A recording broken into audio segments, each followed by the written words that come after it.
the hilly. I can't PD and I can't find my willy. I'm just here for a little attention. Yeah, I got severe hypertension. So why you trying to get to know a higgy better? Can't and whores, Bella's mom and Schmarietta. I don't know, I'll give it a go.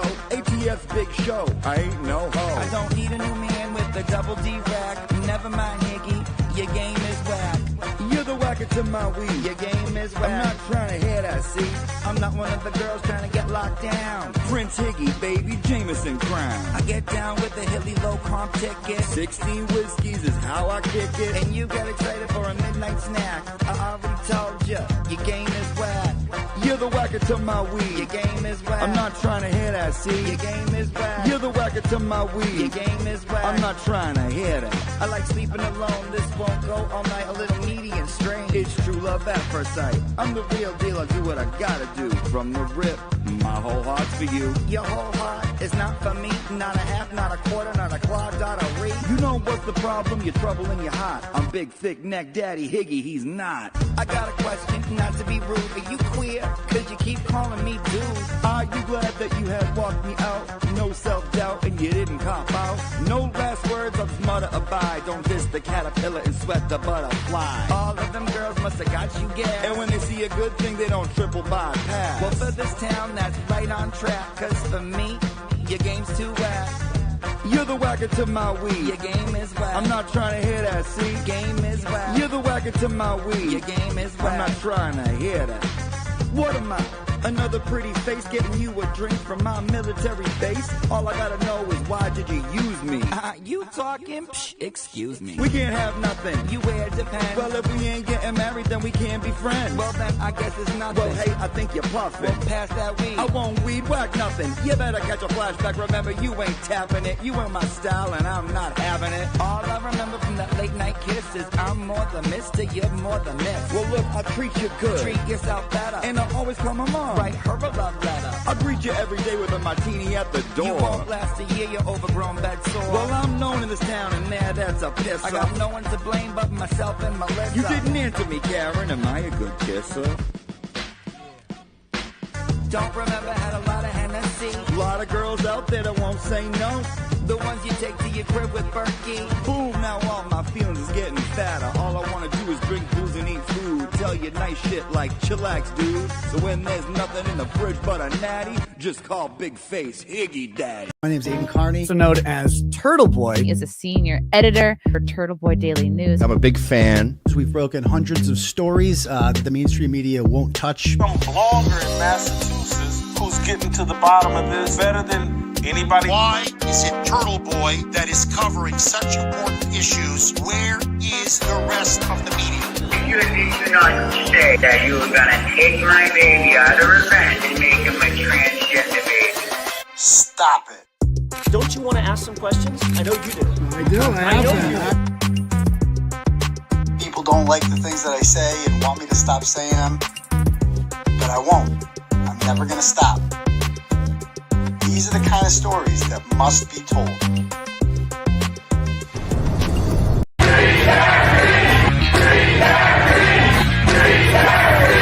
And I will not be intimidated, I will not be silenced, and we will continue on our journey for justice for John O'Keefe and for Karen Reed. Tick, tick, boom. Boys, go baby, we bringing out toys. Boys, chop up the thing, it should be on the voice. Bang, bang, we gon' ride out. Gang, gang, we don't die out. Want it like this, ain't no timeouts. Tell me who really gon' find out.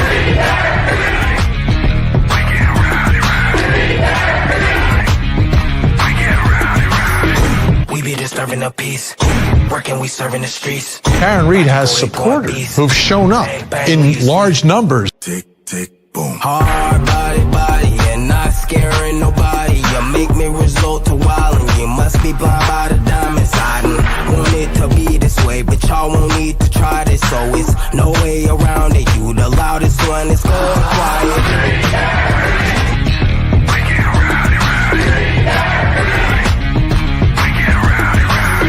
We be disturbing the peace, working, we serving the streets.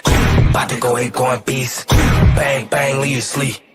This is the first time I think I've ever seen this. An outpouring of support for someone accused of murdering a Boston police officer. Unbelievable situation. Never seen anything like it. Tick, tick, boom. You can't stop me, so who gon' stop me? You can't stop me, so who gon' stop me? You can't stop me, so who gon' stop me? You can't stop me, so who gon' stop me? We be disturbing the peace. Working, we serving the streets. About to go ahead, going beast. Bang, bang, leave you sleep.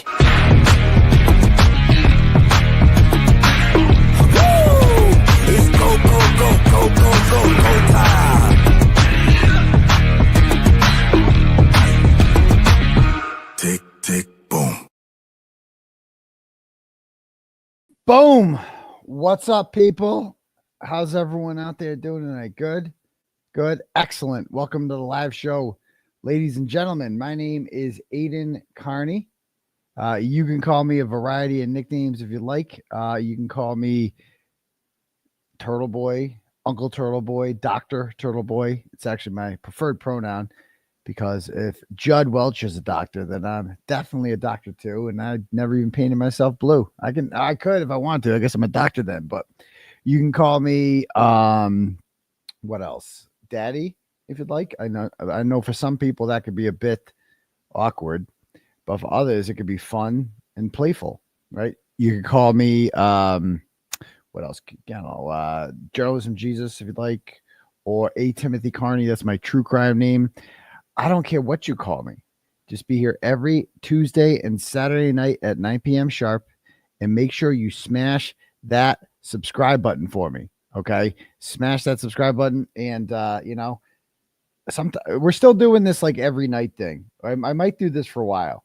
It's quite frankly, there's just always new content. Like I feel like there's like a lot of shit I need to go over still. There's a lot of stuff I got to go over, but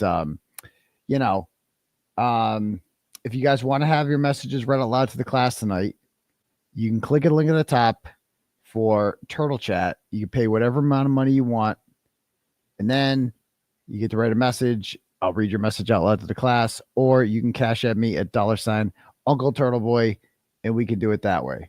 Okay. And why are people saying get Vinny on? Did Vinny do some? I haven't checked Court TV yet today. Anything good going on Court TV tonight? I don't even know. Hold on. I'm going to go to Court TV right now. We got a guest I'm going to bring on in a moment. I know he's backstage. I'll bring him on one moment. You guys might have heard of him before. Let's see. Videos. I can't get enough of hate watching Julie Grant. I had a good time hate watching the No Neck Ho last night. She really is a no neck ho. She didn't respond to anything. I don't think she responded to it. I don't think she has it in her. I think she's too cowardly. And then we got to talk about the Crusty thing. She has not, to my knowledge, responded to that. So we got to get to that. But anyway, like I said, if you guys, that's how you can have your messages read, by clicking the link at the top for Turtle Chat, or by cash apping me at $UncleTurtleboy. But tonight, special guest, let me bring him on. You guys might know this guy, this mofo. Haven't had him on my show in a while, so I thought, rather have this guy on than anyone. So there he is, Will the Glare. What's up, dude? What's up, homie? How are you, man? I'm doing great, man. How are you? I'm doing good. So just wanted to have, like, today, it's like everything's kind of dying down. I feel like a little bit. It's been a week since the verdict came out. I feel like it's dying down a little bit.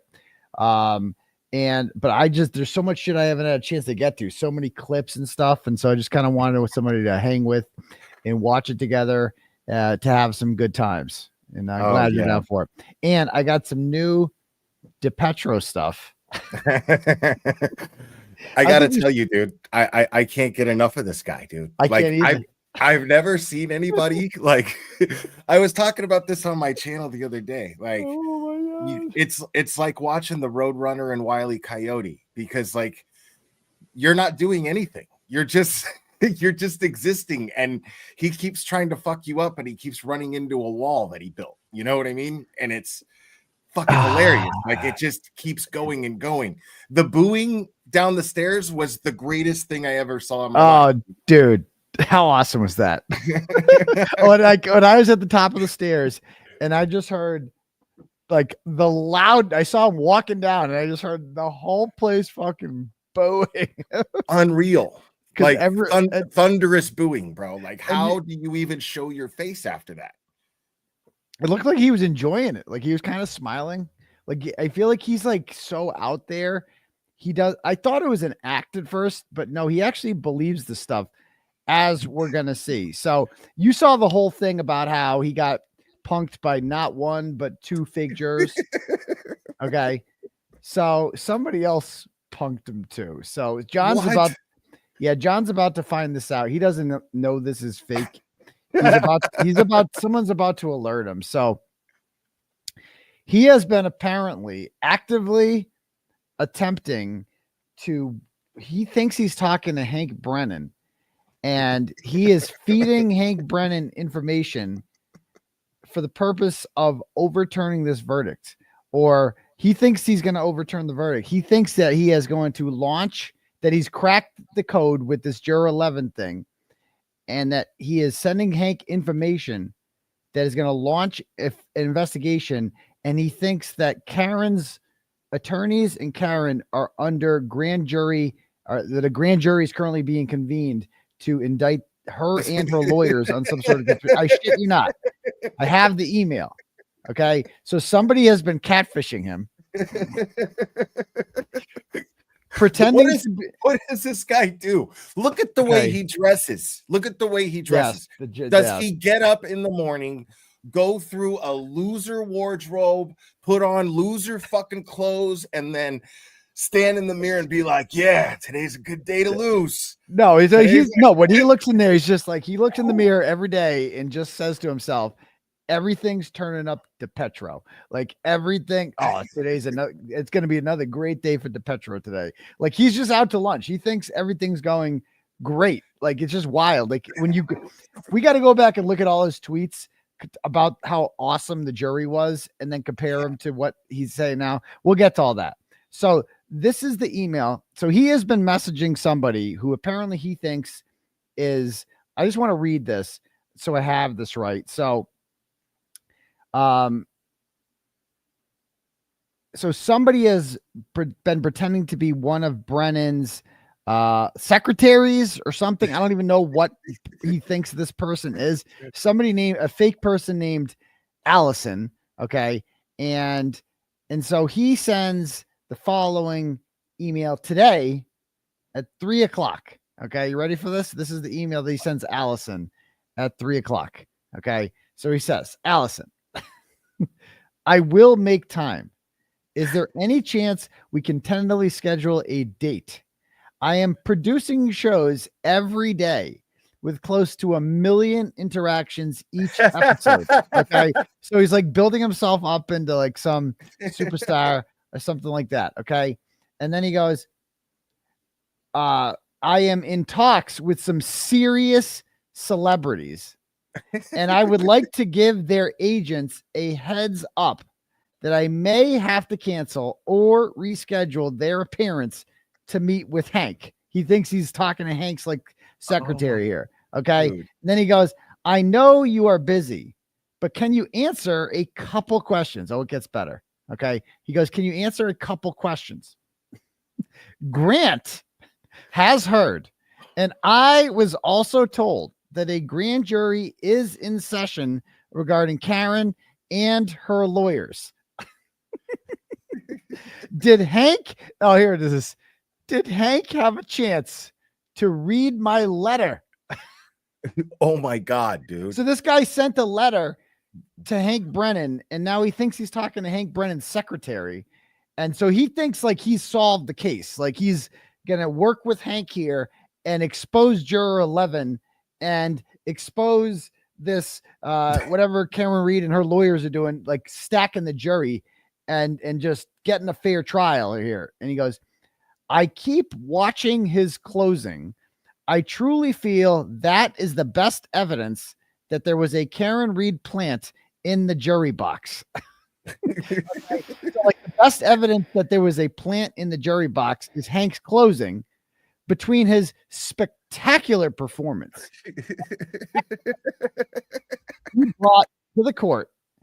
I can't see how anyone could vote not guilty. So his evidence that the jury was rigged is that Hank is so freaking awesome that under no circumstances could an honest juror listen to that closing and vote guilty for or not guilty for Karen Reed. Well, riddle me this, 𝗵𝗵𝗵. If that's true, then I guess how did they taint every juror? Right. Did they, you know what I mean? Like, did they plant every juror? What are you talking about, dude? You know what we need to do? We need to spend. I listened to this whole thing yesterday, and I need to listen to it again because it was so good. Oh, the juror didn't. The foreman did another fucking interview. Awesome. I love this mofo. Okay. Let me find here. What was it called? Yellow Cottage. Okay. He has not done a stream, by the way. Plevin has not done a stream since the verdict. Did you notice that? None of them have. They can't face the music. They can't face the music. So I mean, they're awfully loud on Twitter. The whining is awesome. I didn't think it would be this bad. I thought they would just kind of take the L and go home because I would be humiliated. Like you wouldn't see me for a bit. Like if Karen Reed was convicted, I would be like, I'd come back eventually. Because a minimum amount of self-respect would dictate to just like humiliating. You know? It would be humiliating. Right. It would be like, I can't face it, you know, but they can because they just don't, they're not as invested. They don't really care. You know, this is all fun and games for them. They were just like, cool. If she goes to jail, cool. If not, guess we'll just get right back to trolling tomorrow. I mean, what they're doing is proving that this is what they live their lives to do. Like there's absolutely nothing behind anything that they're saying. It's like the easiest comeback. I've seen you do it too, where you just go, dude, you lost. That's it. Yeah, you lost. You know what I mean? Like you lost. Nothing that you say matters at all. I stand corrected, by the way. Plevin has done a stream.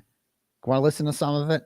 Let's listen. I have not listened to this, but petty stream over at 𝗃𝗏𝗺 Live. I love it.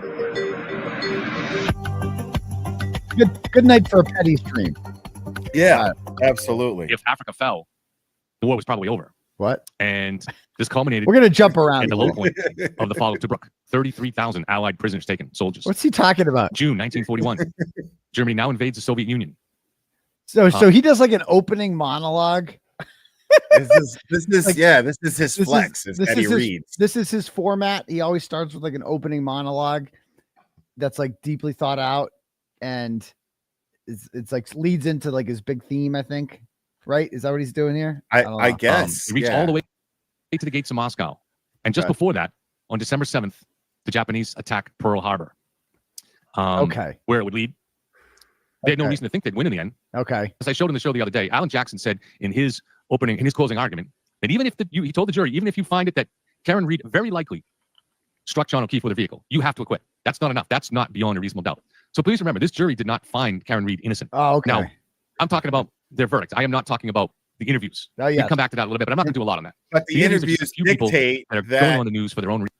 The interviews dictate that that was the verdict. Right. That's what the interviews say. The interviews say, no, she's innocent. That means that they thought she was innocent. Right. Exactly. Like they didn't have there was no box to check for innocent, but I feel like if there was, they would have checked. Totally. You know, like that seemed pretty unanimous. Like, dude, that foreman, I love this foreman right now, dude. He's so based. Yeah. Like, and I remember watching him in the courtroom. Dude was just stoned, dude. Chilling. Like didn't take any notes. And then you hear Paula say that he's the smartest. He was like an encyclopedia of knowledge. He remembered everything. He's just incredibly talented. Like, first of all, so this is where this is his office or some shit like that. Like, just he is the most interesting man in the world. Totally. I don't even know. Like, so this is apparently his office. He's got all sorts of newspaper Herald articles. Like, I don't even know what the fuck's on the wall. Let's just watch. I haven't seen this yet, so let's watch this real quick. Questions for you about the police investigation. I haven't watched this either.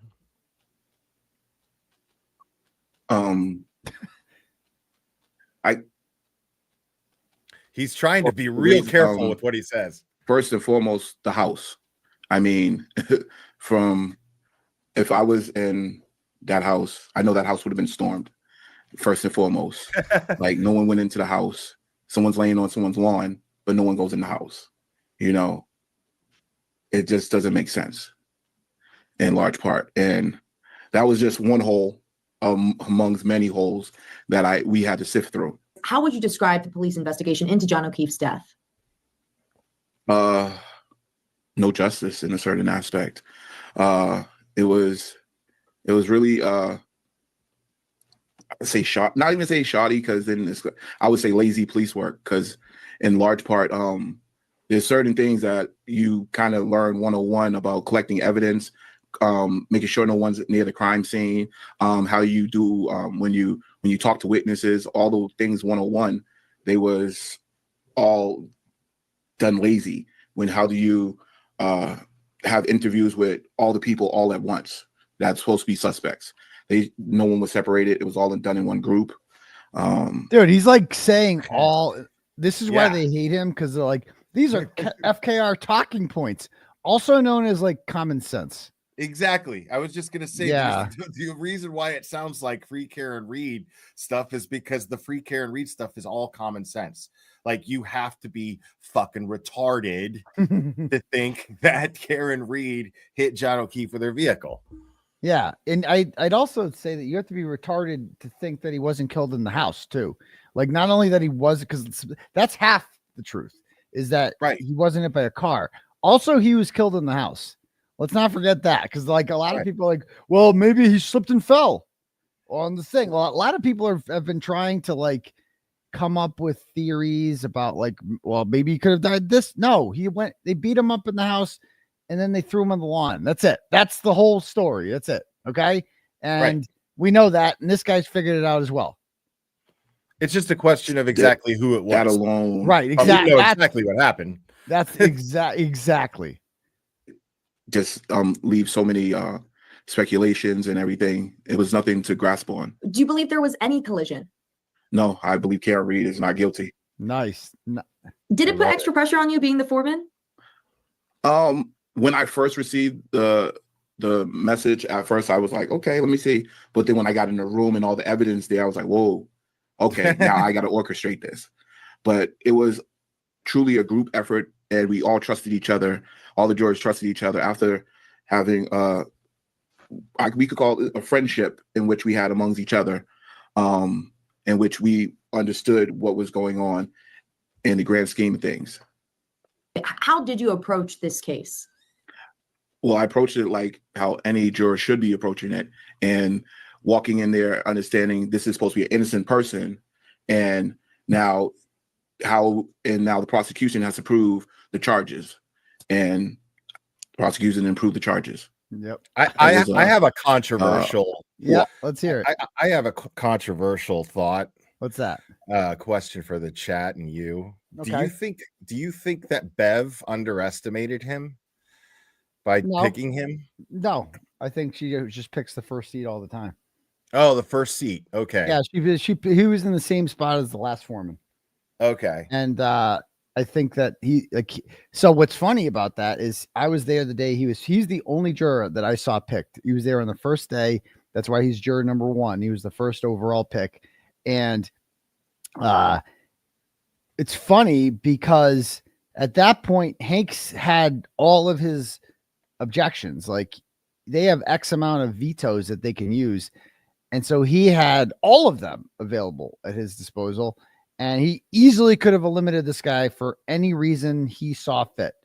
And he's like, so Hank approved of this guy, which I love, because it's like what the antis don't understand with their love and obsession for Hank is like, bro, are any of you going to admit that Hank fucked this up? That Hank chose this guy? Like, he approved of this jury. Right. At least Lally found 8 dipshits dumb enough to believe that Karen Reed was hit by a car. This guy let everyone through who thought Karen. Now, granted, it's hard to find anyone who thinks Karen Reed was, killed John O'Keefe. But 𝗚𝗲 found 8. How come Hank couldn't find any? Not in when I say 0, I mean 0. I spoke with one of the alternates today, and they confirmed that it was 18-0. That all the alternates also felt this way too. It didn't matter which jurors they picked. All of them were not guilty on all the charges. Like, that's crazy. But that's the way it should be. Like, I feel like it's like we're all fucked up from Ronnie. Like, I feel like we're back to normal now. Like, okay, good. Obviously. Yeah, I feel so validated in so many levels after this verdict. Yeah. And then now, especially with the jurors coming forward. Dude, I'm loving Paula right now, dude. Like, on Twitter. Yes. She's hilarious. She's witty. I'll tell you that much. Slaying the trolls left and right, man. She's great. She's great. So what other case have you ever seen this before where jurors are just slamming people on Twitter, just leg dropping left and right? It's insane. And fantastic. This guy's awesome too. Let's see what else you got to say. Aha moment, like, wow, they're reaching, and which was and prosecution improved the charges. It was a aha moment, like, wow, they're reaching. Wait, what was the aha moment? What was the aha moment? And going on in the grand scheme of things. How did you approach this case? Well, I approached it like how any juror should be approaching it, and walking in there understanding this is supposed to be an innocent person, and now I love this guy. And now the prosecution has to prove the charges, and the prosecution improved the charges. It was a aha moment, like, wow, they're reaching, and which was when they talked about the holes on the back of the hoodie and everything, and then they had to point back and bring us back in and tell us, no, those was holes that was made by the forensic person. And it was like, so nice. How we again, more it worked. 𝗚𝗲𝗄's argument worked. Dude. Like, what could be more egregious? Fuck 𝗚𝗲. They didn't even see that. They weren't even there for that because they were out of the room for that. Hank did it to himself. What he just said there is like, what made you think that they were full of shit? They did. Hank did. Right. He thought I was stupid. He presented to me. That's right, because they had to come back out and explain it. She had like a lightly worded reprimand about it, and that's it. Like but it worked. Yeah, they were deceived, and they knew it, and that's what he's saying here is like that they're reaching. Like, if your case is so legit, why are you lying? Right? Why are you reaching, bro? And then Hank did that. Hank did that too. If Hank had just been honest, they never would have had that bias towards him. He did it to himself. Right. Like, wow. Good. Yeah. And again, to the antis, you can't say on one hand that Hank is king shit, like fuck around, find out, and then be like, you're getting all this juror feedback that you let this guy on the jury. He's saying that Hank's own misconduct is the reason he thought that Karen Reed's innocent. That not only is Karen Reed innocent, but the FBI should reopen the investigation. Like, nothing like this happened after 𝗚𝗲. None of it. Like, they got to. I'm going to need some sort of public post from some prominent anti that like 𝗚𝗲 was better. Like, I'm going to need something like because they should be able to say that because they're allowed to concede that at least. They should concede that at least. Like, they got to concede that, right? Was more effective. I'm going to need that from them. Like, I'm going to need some type of poll that only the antis can respond to and say who did a better job, 𝗚𝗲 or Brennan. And if they say Brennan, they are full of shit. Because he didn't do it. He did an objectively worse job. You might like his theatrics. He was more entertaining for them. He was more vicious and cruel, which they love. Like they're just vicious and cruel people. So they're drawn to Hank because of that. But nobody can deny that 𝗚𝗲 was more effective. Like, you didn't have anything like this after 𝗚𝗲. Nobody. And I mean, look at what the jury even saw in that first trial. Look at the witnesses that testified. You know what I'm saying? We watched Proctor lie, Higgy lie. They saw all that. You know what I'm saying? And still, Lally got those. Those were distractors. Distractors. Right. Yeah. Amazing. Right. Yeah. I mean, of course, I still think that jury was tampered with, but you know. So why would I not think that? Holes that we have to sift through and try to figure out more games that's being played. What evidence stood out regarding driving under the influence? Well, her own testimony. That's what really kind of what solidified it. We looked at 3 different clips, and then we counted all the drinks at the 2 bars and everything. If she sipped, if John sipped, all these different things. Did they share whatever? Did she actually? And then we tried to look at all. If the defense actually wanted to, they didn't invest any time in this. If they actually invested in a DUI defense, they could have acquitted her. Like he doesn't understand. That's not how you convict somebody of a DUI. Is by, like look at the video, see how many sips she had. Like they're just kind of assuming she was drunk, you know? Yeah. I mean, I know what it would have meant now. Like if they got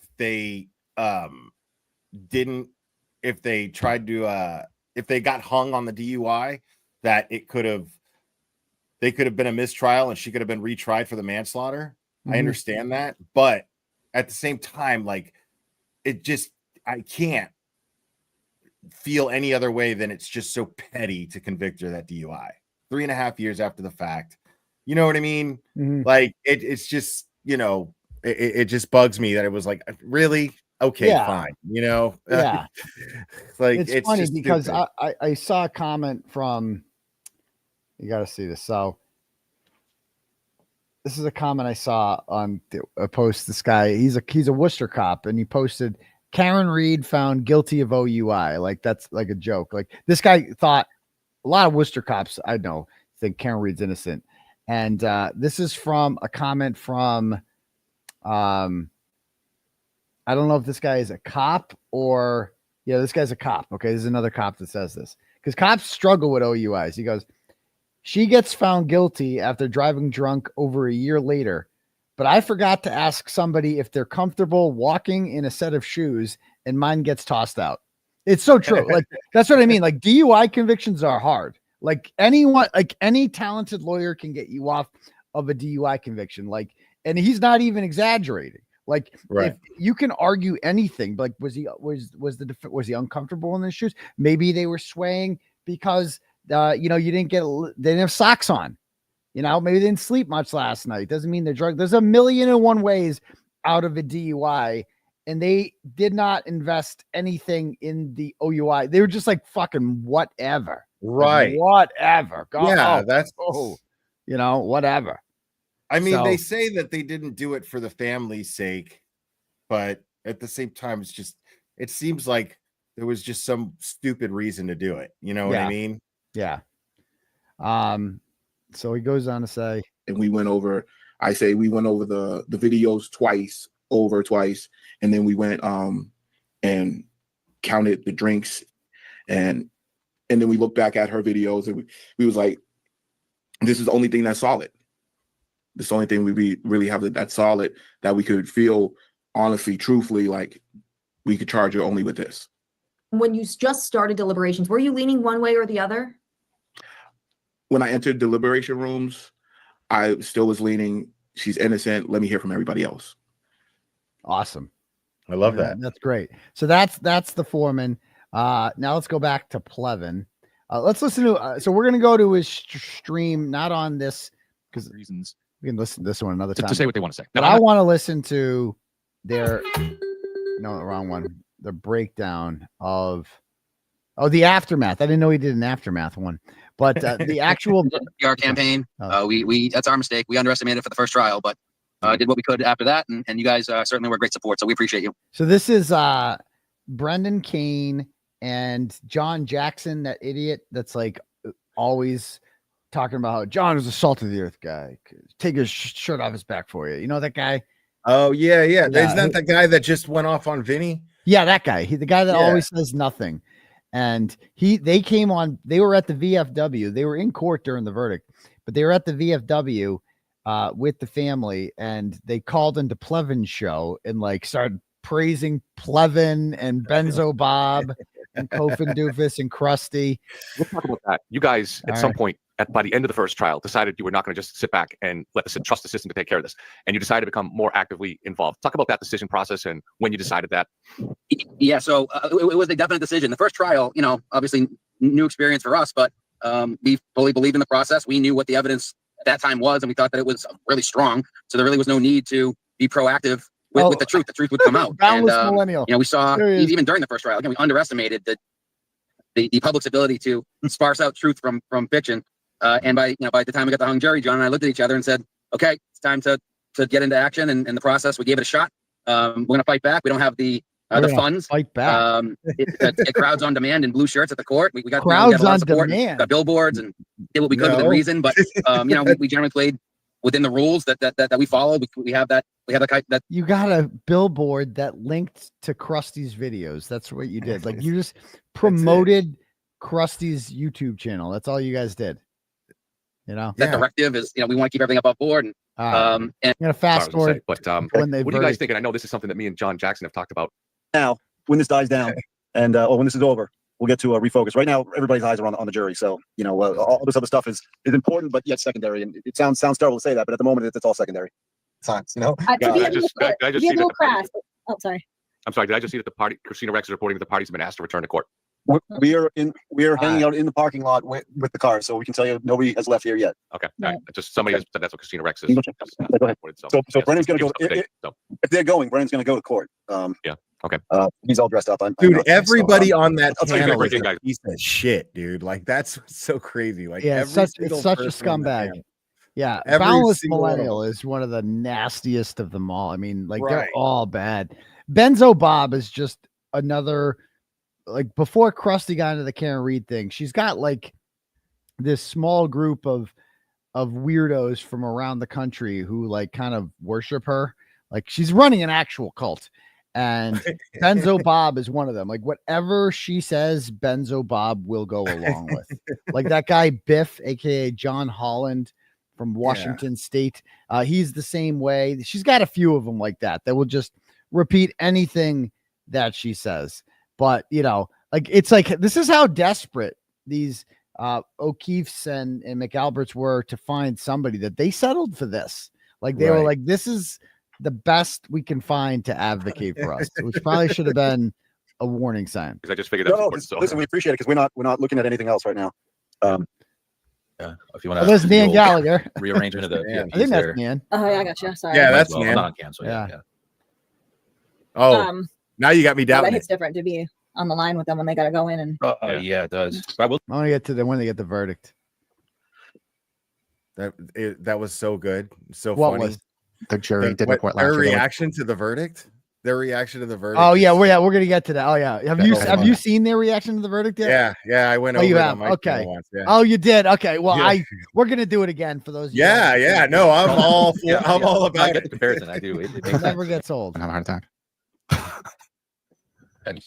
All right, guys, let's all go to McNasty's. My treat. Yeah. I'm just gonna go running down my street, screaming upward into the sky for no reason for about another 20 minutes until I feel better.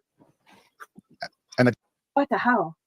His mother is older, you know, like, and this constant up and down. And I'm not trying to like whatever. The system is what it is. It's just like, this could have gone so differently. I just. Now they're saying there is a verdict. Christina Rex is reporting. They got one. Okay. Oh boy, here we go. Okay, I haven't even got up to make my coffee because I'm too scared. I'm too Are scared. you Yeah. This is a somber moment. I know, but I think even the people that are feeling this, they understand. Like, you know, you're gonna if we love don't it. even steal a laugh here and there, man, the pressure's just gonna hurt more. Like, I'm not laughing at the situation. Don't get me wrong, for real. But wow, this is. Listen, guys, no matter what happens, we got about 14,000 people across all platforms watching right now, which is crazy. Oh, sure. It gives me hope for the future. But anyway, like, no matter what happens, please, like, we're gonna leave the jury alone, okay? We're gonna leave the jury alone. Of course, yeah. It's not for Karen Reed. No, it's not. It's my favorite when they lie. Yeah. About like how much viewership they're getting. I love. Did you hear what she just said about the jury? Listen to this again. We ain't going. Sure, but like I'm not laughing at the situation. Listen to this. Ready? But wow, this is listen, guys, no matter what happens, we got about 14,000 people across all platforms watching right now, which is crazy. It gives me hope for the future. But anyway, like no matter what happens, please, like we're gonna leave the jury alone, okay? We're gonna leave the jury alone. Of course, yeah. It's No, I not don't for Karen advocate. Reed. No, it's not. They're gonna leave the jury alone. Then fast forward a week later, what did she say to Paula? Like, you're a fucking piece of shit. Like, I'm gonna expose you. Here's your whole family. Here's your father-in-law. Here's this. Here's that. Just harassing him, tagging him. Like, we're gonna leave the jury alone. Oh, and by the way, the foreman's an Uncle Tom. What? Dude, oh my God. And like the fact that she said we're gonna leave the jury alone, wouldn't that be a given? Why did you feel the need to even say that out loud?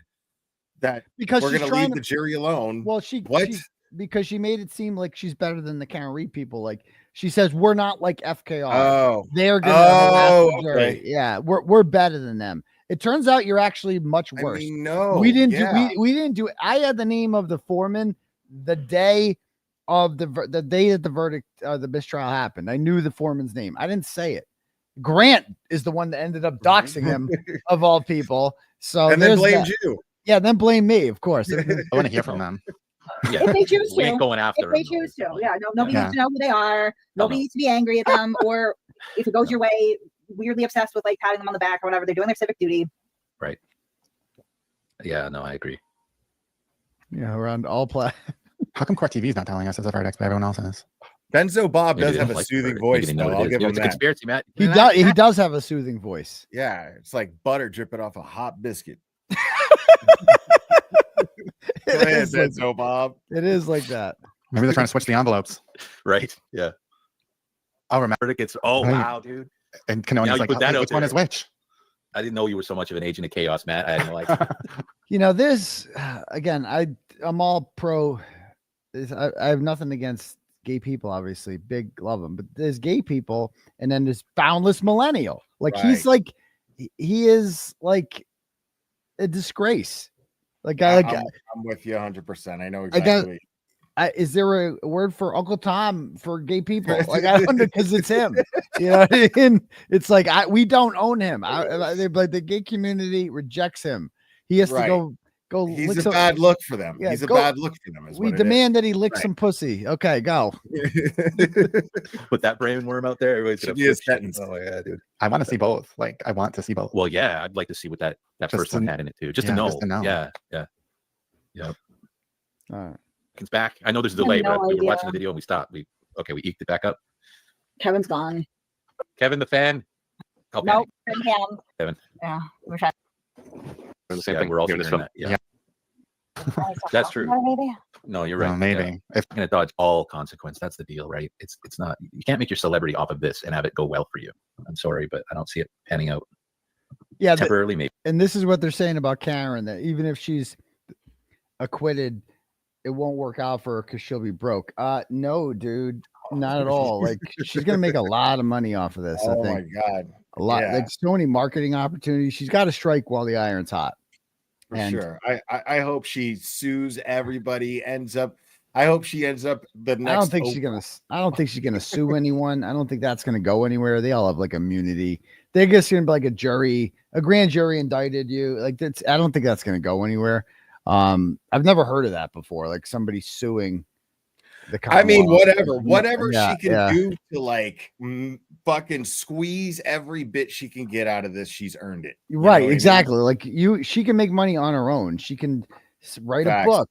You know, movie deals. Like God knows what else. What like go make a bunch of money off of this. Like however it takes. You know, like and honestly, I accept the fact that like the first interview, like she's being offered, I think, a lot of money for the first. She hasn't spoken. It's been a week, and I think she's being offered a lot of money for the first interview. So I don't expect like I'll have her on eventually. I'll interview her eventually. But like if having her on would fuck up her opportunity to go out and make a lot of money with the first interview, I wouldn't want. Obviously, she would be stupid to do with me. Quite frankly, like that you'd be throwing money away. So that would be a very bad business decision. So I did see a lot of comments. I did kind of want to address that because of my comments last night.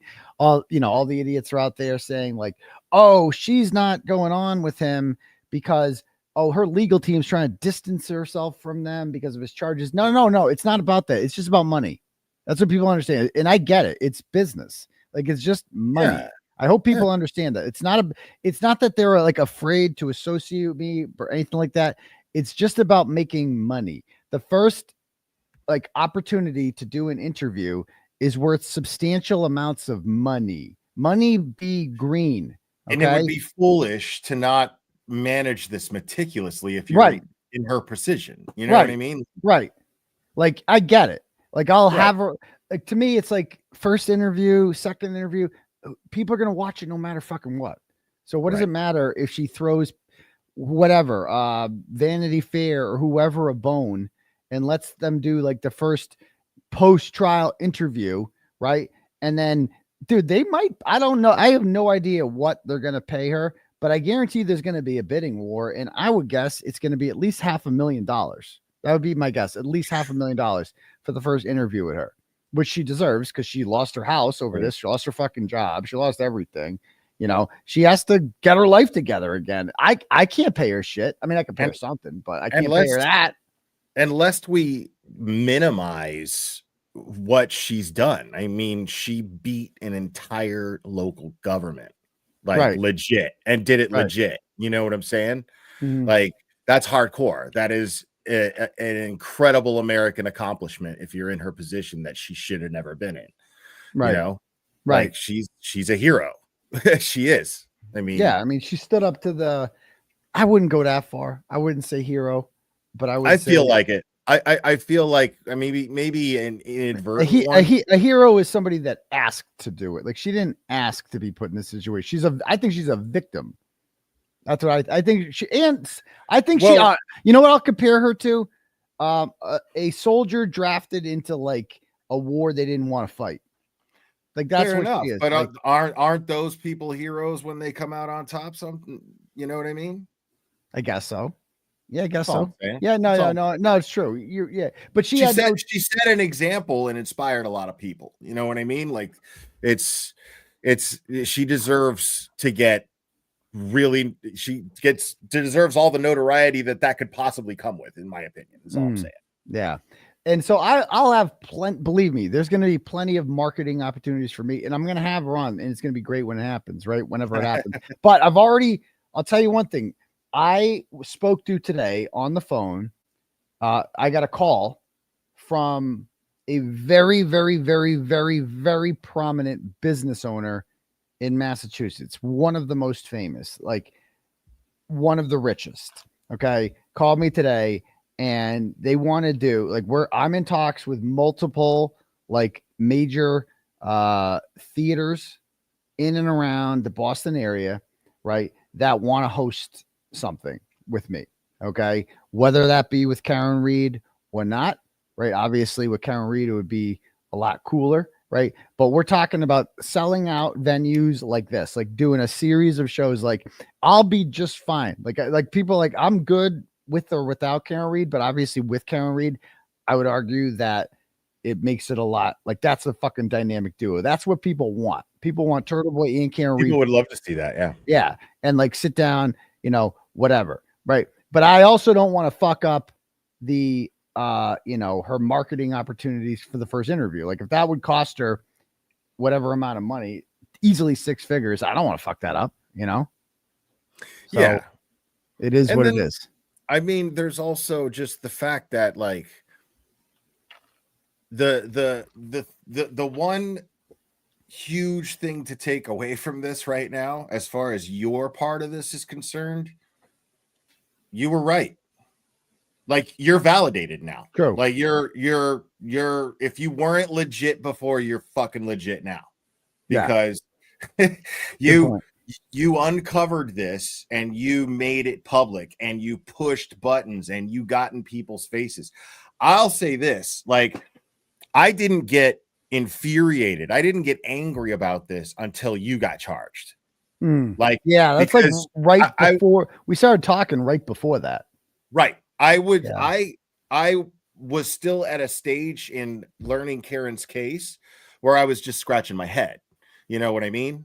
I was like, I have questions, lots of questions. That's the stage I was at, you know, and you got charged, and that's when I went, okay, now I'm really looking at this from the perspective that they're trying to get me not to look at. You know what I'm saying? Now I'm like hyper focused on it. Yeah. And yeah, like, and that's when I did those streams where I went over your charges, and I mean, they put the clips, they put the titles and timestamps. So I just went over them, and I was like, that's not what happened at all. Yeah. And it was through the whole thing. So at that point, I was like, okay, that's when I got angry about this. And then it's just been like a snowball ever since, you know? Yeah. But now, like, you're validated. That's it. You were like the only one that actually went over the charges. Like every other media outlet just said I was charged with witness intimidation. They don't really get into it. Like, you're the only one that actually played the clips and went through it. And it's like, wait a minute. That's not what he's saying here at all. They're intentionally changing this. I see what you're doing here. Like, what the fuck, you know? So it is what it is. I mean, I remember like just feeling like, okay, this is like, as soon as it was, I was like, this is the Streisand effect. Like, they're trying to shut him up. Like, they're trying to intimidate him into shutting up. Yeah. And now now he has everyone's attention. He has mine. Now he's got mine, you know. That's where I was at. Dude, this has been insane. Like, I can't wait till you fucking get vindicated. Finally. Yeah, me too, bro. So I see this. What show did somebody said you sent me a DM that 𝗚𝗏𝗏 called into a show, because she still has not like responded to the extremely racist shit that she put out yesterday, which is just, I mean, she's always been a pig and just a ratchet lowlife, but like, bro, it was like she missed diversity sensitivity shit, like all the shit that we've all been living through the last decade or so. She just, it's like she first time hearing any of this shit. She's just like went out like, what is the most racist thing I can go out and say right now? So yeah, she called in the JFK. Wasn't that old? That was old though. Somebody sent it to me, I think, but I thought it was old. It was a replay. Is a replay. Okay, all right. I got excited there for a second. That's a replay. Okay, all right. So let me play some more of this. For long? No. Get the rest of these cars from 3 blocks back through the intersection, but they are being very cautious this time around. They do not want cars going back and forth through this intersection. This was when the wild. Is red. They just want to keep things very safe, obviously, trying to keep as few people in this very busy area as possible. I remember looking out the window. So I switched over to NECN so there won't be a delay. We'll hear at the same time everybody else. Like, holy shit. When they barricaded the street, I'm like, wow, this is getting fucking real. You know? And then you have the state police here as well, and they are ultimately keeping that buffer zone, or was the buffer zone, safe. But you can certainly see that they're really starting to get things in place now that word has come. It looks like folks are trying to push them a little further than they want, trying to keep control of the situation, and it looks like they're doing a slightly different vantage point. They're going to be here and in place when the verdict is read. The folks, as I said, they have been outside here for a couple of days now, and they've been in that location. They've been sort of built up and standing there. They will be able to get a little. I knew this day was going to be crazy, but I didn't even picture this. This is fucking wild, man. Barricades and shutting down the whole street. Like, it's like a concert. Like, it's just fucking nuts, man. Someone said that there was more people out there than when Michael Jackson got acquitted. Really?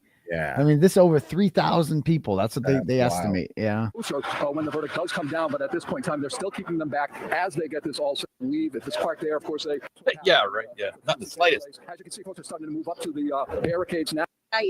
I think that people just have nothing in their lives anymore. Or it's like social media is just taking over their brain. Wait, just listen to what he says. Just listen to what Boundless says here. Right? Power manufactured outrage. What's happened to our society? I think that people just have nothing in their lives anymore. Bro, you're watching the same thing. What are you talking about? How can you say that you have nothing going on in your life? You're at home. And this is also your life. Have you seen your Twitter feed? This is all you talk about. This is literally your entire identity is being an anti-Karen Reed troll. And you say that other people have no life. What are you talking about? I find their lack of self-awareness to be the most fascinating and astounding thing about all of them. They all share that. It's just an insane lack of self-awareness. Just a complete. Right. Or it's like social media is just taking over their brain. It's the zombie apocalypse. It happened. We didn't know it. Right. Used to go on with Kearney. Doesn't really happen Not quite like Romero predicted, but looks similar. So it hasn't really been that much of an issue. But it will be interesting to see. I just hope it's guilty and Karen freaks out and they have to tase her. That's what I'm hoping for. Oh, yeah. I know. I love a good taser. This is that hateful shit, dude. There's something almost like weirdly voyeuristic about this. Like we're all glued to this. It's such a private moment for these people. Shut up. Look at the scene. I mean, Should be private. This is not a local trial anymore. I know it's taking place in a Dedham courtroom, and I'm also, just wondering. Part of this explaining what's going on here is I liken this to it's a hysteria, and there's been other types of hysteria historically that always break out. Salem witch trials, red scares, various things, and they tend to come after times of anxiety. Yeah. So History lessons with Plevin. for instance, the Red Scare in the 1920s came right after World War I, which really affected a lot of people, and the Spanish flu, which killed a large percentage of the population. Shut the fuck up, dude. The Salem witch scare hunt. Salem witch scare. Nobody gives a after fuck the about what you're saying. in which about a third of the colonists in Massachusetts were killed by the Native American uprising. It's just all, in our case here, this came not long after the pandemic, and I think there's a lot of anxiety on this. The pandemic. by the day, people worry about war. There's a lot of instability right now. Absolutely. A lot of fragile mental states to be exploited if you were wanting to whip up something like this. I just had a chance to speak to some lawyers out here who were actually in. Goes, oh my God, yes. Got everybody. And so I said, well, what is it? Is it some part of the virus that's affected our critically? Legally, that still pales in comparison. But there was last time that he was definitely not thrilled about the Karen Reed supporters that were in the area, but he came out. I've been speaking with one of John O'Keefe's closest friends who. Yeah, okay. And then you hear again the verdict is reached. So that's where we are right now, all sort of teetering on the edge, waiting. And the members, because I think the images that you see right now convey the emotion that so many people have here. Why is it taking longer this time than the fake verdict? She said, "Sure, it's fine." Hi, everyone. Hi. Kofen doofus. I wanted the gang all here. I've been. Yeah. Margaret's on her way. I'm working, so here it comes. but the minute I heard, I switched over. Here it comes. Here we go. Okay. Will the deliberating jurors remain standing? Defendant remain standing? All other parties may be seated. Your Honor, may the record reflect the 12 deliberating jurors and 6 alternate, Mr. President. Yes. I'm going to play it in the regular speed now just so I can enjoy this. Yeah. Stand and quiet. Yes. Mr. Foreman, members of the jury, have you agreed upon a verdict? Yes. Thank you. May I see the papers? Mr. Foreman, has the verdict been placed in this envelope and have they been in your presence ever since? Yes.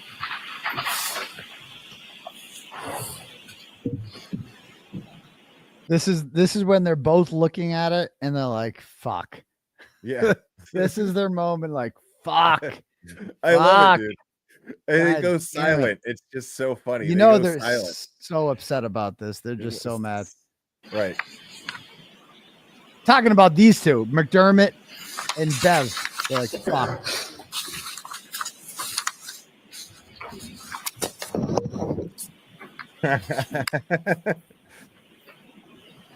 Mr. Foreman, on docket number they're pissed. 2282CR117001, murder in the second degree. What say you? Is the defendant at the bar guilty or not guilty? Not guilty. So say you, Mr. Foreman? Okay, so I want to see the half the fun of this is the live chat. Okay, I got to read the goddamn live chat on here just to see the freakouts. I did not do this. Yeah, that's fun too. Just watch the live chat while this is happening, and just watch them all lose their minds. No. Sure. Do you agree? Yes. Do all of you agree? Yes. Thank you. 002. What say is the defendant at the bar not guilty or guilty? Not guilty. Of. Is not guilty or guilty of that charge or any lesser included charge? Thank you. Not guilty. Number 5. What the fuck? Oh no! Oh my God! Holy shit! What the fuck? No! What the fuck? Oh, they're losing it in real time. What the fuck? It's like they didn't see this coming. Shit. Like, bro, how did you not see this coming? How did you not see this shit coming? Like, dude. By operating a motor vehicle, the blood alcohol level of 0.08 or greater.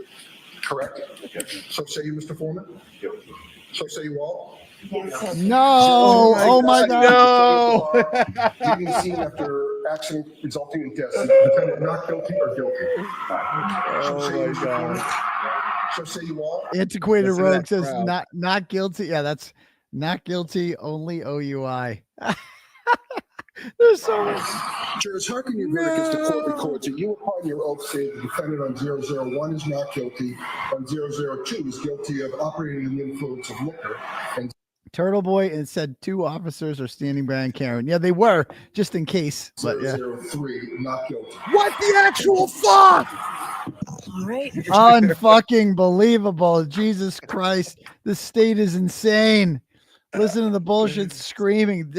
Inject this shit into my veins. I'll never stop enjoying this. They didn't railroad her properly. The state is terrible. We're going to send you back to services. Disgusting. Disgusting. I'm feeling sick. This is heartbreaking. FKR on juror. That's what idiots. Oh, they're just losing it.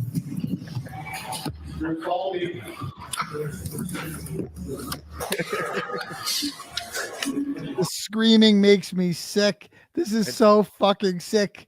Oh, they're so mad. Don't thank them. Don't thank the jury. They are cowards. They're so mad. Disgusting. What a bunch of fucking woeful cunts. I am so sorry for that family. And hearing the crowd cheering like this. Reed has been Oh my God. Oh yeah. in the murder of her boyfriend, John O'Keefe. Oh, Reed has been acquitted. Oh, Yeah. dude, they called him John O'Keefe. I know. I fucking was like, come on, dude. Really? I got that. Who was that? Who called was him the- John? The reporter. Yeah. The reporter. You know which one? Which Oh, channel? no. Oh, it's NBC Boston. Oh, wow. Oh, I think that was Glenn Jones. I think that's the guy from Canton Confidential, dude. I'm just loving this. This is so fucked up. They're so mad, and I love it. Rotten hell, Karen.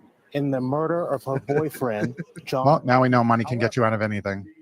Jury found that she is responsible, that she is guilty for one of the lesser included offenses, and that offense. Oh, who's the master of the valley? Amen. Whoever you are, who just spammed Plevin's chat with like party emojis. Wow. Bravo, sir. Bravo, Yes. sir. Is Well operating done. a motor vehicle under the influence of liquor. Let's listen in again. Dude, what a great troll. Jesus. Look at that shit.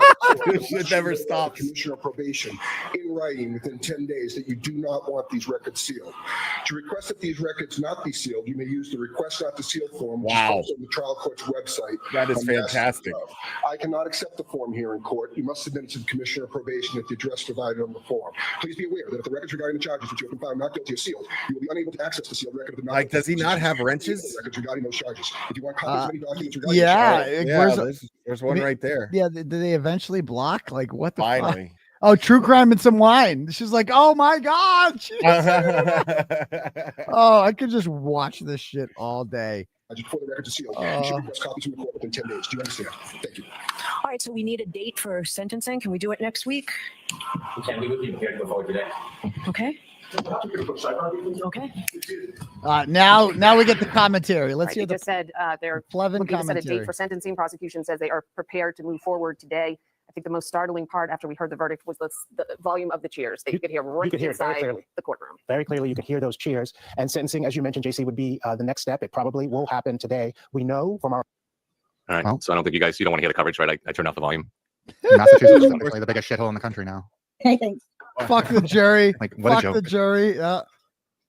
She got away with murder. Oh, they're so mad. Wow. Her dad should be in jail. Evil one.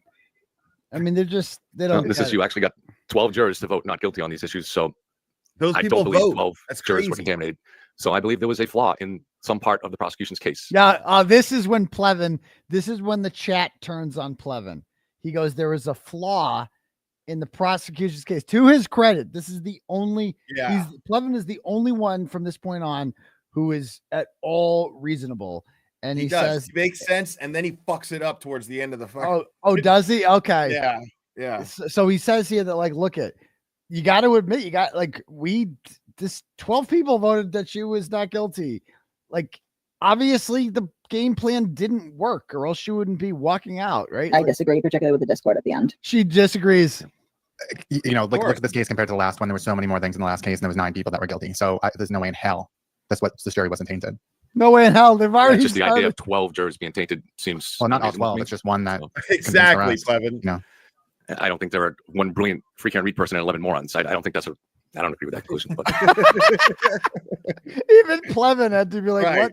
That makes no sense. Bravo, Plevin. So there's 12. So there's one diabolical plant who somehow convinced 11 other morons to just go along with his diabolical plan. Like, oh yeah, it was Right. Paula the whole time. She was like, what are Yeah. they talking about? Oh, this is- Professor X got on the jury and Yes. just, yeah. Yeah, it gets better. The chat gets so mad at Plevin. I think there were weaknesses in the prosecution's case that couldn't be settled in the deliberation room. And Hank did a great job. I don't think I'd be as disgusted if they won this case without harassing all those people. Oh yeah, it's Right. my If it fault. was one in court. If it was just one in court on the merits of the argument, I'd be fine with it. But after watching the disgusting display the media's put on, and all these parasites have enjoyed from their monetary gain. Okay, so let's be. He's Benzo Bob is getting mad. Benzo Bob Yeah. is usually like, dude, I'm like mad chill. Like, oh yeah, dude. Like, so yeah, Karen is like fucking crazy bitch. Now suddenly Benzo Bob's got some fight to him. Now Yeah, he's like, yeah. well, personality. You Got know, some fire. This is Yeah. so wrong. This Fire is in the in the belly. court. This is wrong in the battle of social. Like, listen to what he says here. Though. Listen. to this.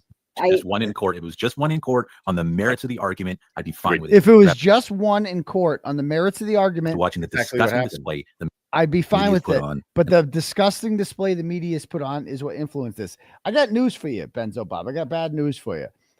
They, according to every juror interview that we've heard, it was what happened in the courtroom that made them vote this way. It was not the crowd outside. Juror number 4 said that specifically. Right? He didn't give a shit about the crowd outside. Right? They wasn't trying to perform for them. It was the fact that 4, 5 doctors, I forget sometimes, testified that John O'Keefe wasn't hit by a car. Like that kept, when you have person after person with a PhD getting up there and saying, this guy wasn't hit by a car, never mind her car, right? Then you got a problem. It's just that's why she was acquitted, because the experts said that it had nothing to do with like the crowd outside. If there was not a single person outside, it would have been the same verdict. And they followed the instructions of the judge that they've been cheering on this whole time. Yeah. Like she read, like she's innocent until proven guilty, and the burden of proof is on the state to prove beyond a reasonable doubt that these crimes took place. Right. And that's what they did. That's all they did. And you talk about the media. It's like, have you seen Julie Grant's show? What are you talking about? The media. Yeah. There is no FKR equivalent to Julie Grant's show. No, there is it's nothing like a it. Full-on echo chamber Yeah. of Karen Like, is guilty. You don't like mine is. I mean, mine is the opposite of Julie Grant's show, obviously, but I'm not on TV. Like Right. on television, on network television, there is no equivalent to that. Vinnie Politan's show is like, I guess you would call it down the middle, right? Yeah, He's got- at least he tries to go down the middle. Like, Yeah. you know, he'll have Plevin and, you know, Nick Yeah. Rocco on. Yeah, Okay. yeah, and he's got 𝗀𝗏𝗆, who is basically another lawyer Plevin. So it's Right. like 2-on-1 every night on there. So it's like, bro, you know, it's the opposite of that. You know, there's nothing like Julie Grant's show. And all these parasites have enjoyed He's so mad from their monetary He's gain, so from mad. their joy and jubilance Oh, over the suffering of the cry others. more. That is what's making Oh, them cry more, Benzo So Bob. someone's saying she got 1 year probation. So did they already do this sentencing? Yes, they. Yep, 1 year probation. Yeah, bro. That's what I That's- assume. so so I mean, if she had any integrity, if any of these people Here we did, go. Yeah. if David, Oh, there it they'd is. come out on the They're, court. now they're really mad. Yeah, Now they're They're- when they saw They got a this. pit in their stomach. Oh, they look who's coming out. They don't like this at all. It's really Right. Upstairs and say the people that have been Oh, falsely yeah. accused. Sorry, we used you, but yes. Yeah. No, they're not going You to do were- that. you were They're innocent. not- Well, they're we not know gonna they do aren't that. going to do that. Of course course not. not. But I hear you, Kevin. I know. It's I one to hope get Peg worse. runs her over with the car right now. That would be Look at Turtle Boy, motherfucker. Look at Turd Boy. It's just so easy to make them mad. It's so easy. And so Plevin expected them to go out on the courthouse steps and say, "I just kidding. This was all bullshit and double jeopardy. You can't do it anymore. So we win." Like, bro, that ain't gonna happen, Plevin. Like, Perfect ending. No, I don't think that. I just think it's really. I mean, this was bought and paid for. Bought and paid for. Yeah, sure it was. Yeah. Well, at least all killers in the country know you just need to raise some money and convince some idiots to donate to you, and you can get away with anything, even if you admit it. This is the blueprint now.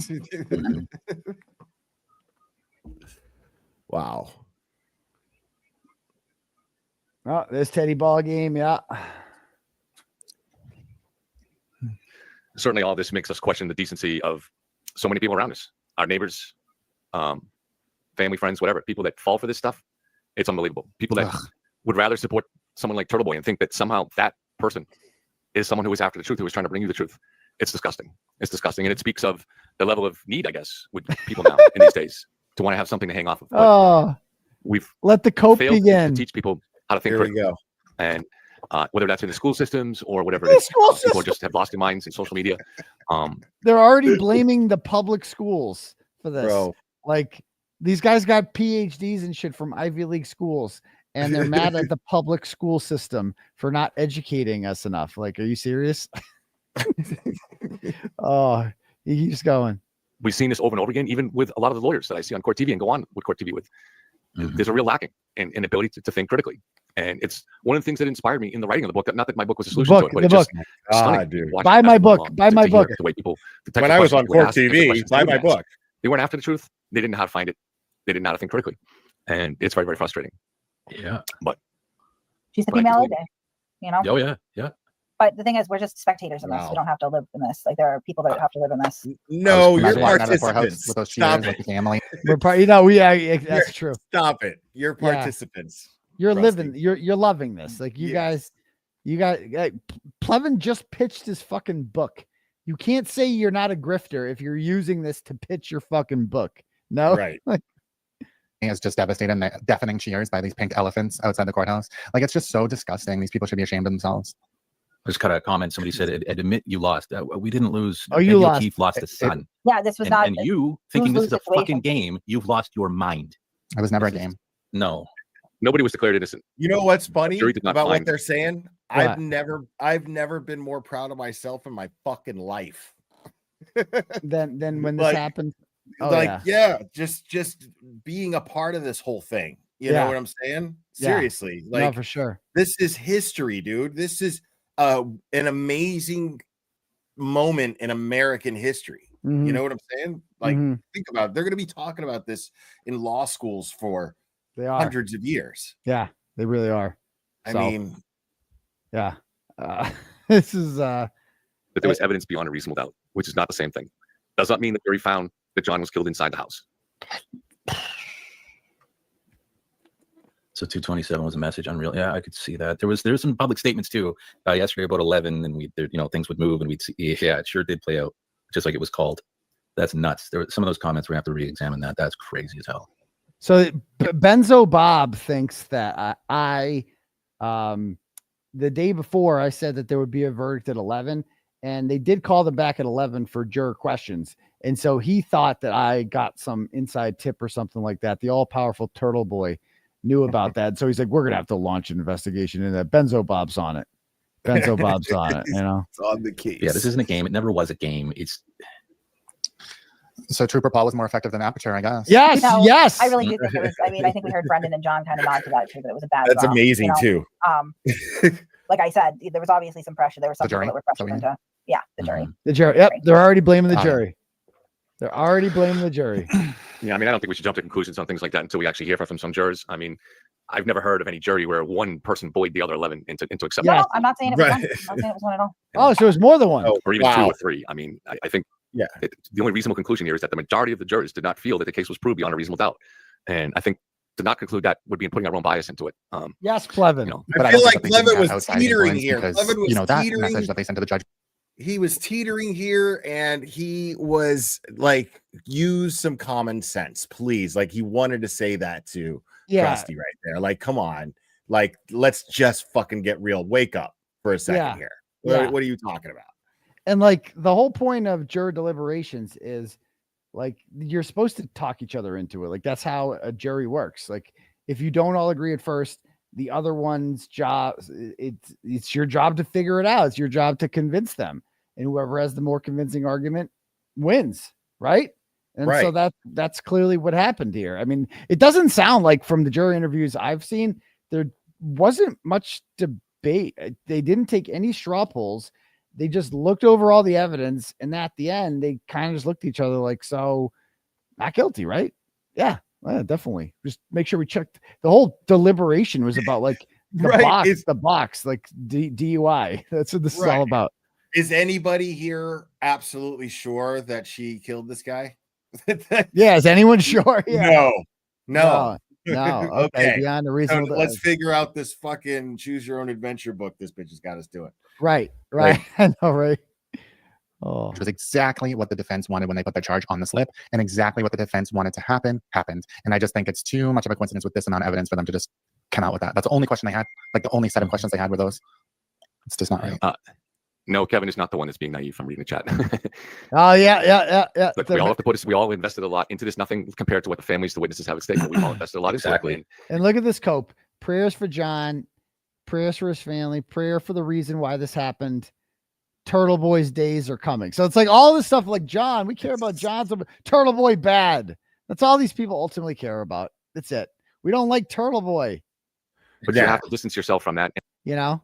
It's none of them care about justice, or they don't even know what it means. Like look at how they go about things. They have no idea what right from wrong is. It's insane.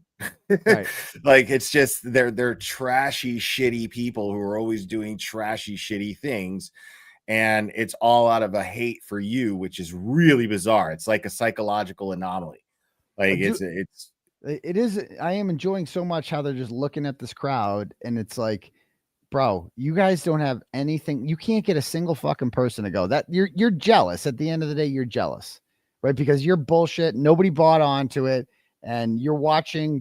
I mean, I've been dreaming about this day for Karen's sake and for my sake for a long time. But I've also been dreaming about this day to watch their reaction. Like that's what half of the dream.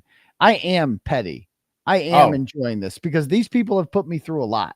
So fuck them. 100%. I think right now I am enjoying, and I looked forward to enjoying it. As you just said, I looked forward to enjoying how they're just not going to take their medicine, even though, and I knew they were going to do that because they're a bunch of irrational, crazy morons. Right. Somebody said Plevin rooted for the planes in the Twin Towers and evaluated rationally. And it doesn't make sense. If the jurors have spoken, you have to accept that and go and look and see why, what went wrong. And I don't think it was to chalk it up to simply up to jury pool contamination I don't believe that explains it. So, that's not going to go over well. These were 12 jurors. So that live in Norfolk County that I've heard about this case for 2 years straight. And have family and friends that probably have free time read probably in the crowd.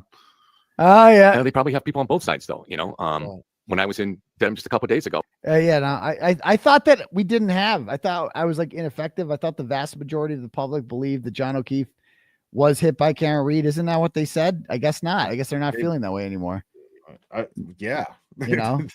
Now people like now all this sounds like a conspiracy that we conspired to put somebody on the jury. I mean, this is wild. I didn't know I was this powerful. The people that all drove by were shouting support. This is the most accurate statement. It says Turtle Boy is going to be insufferable.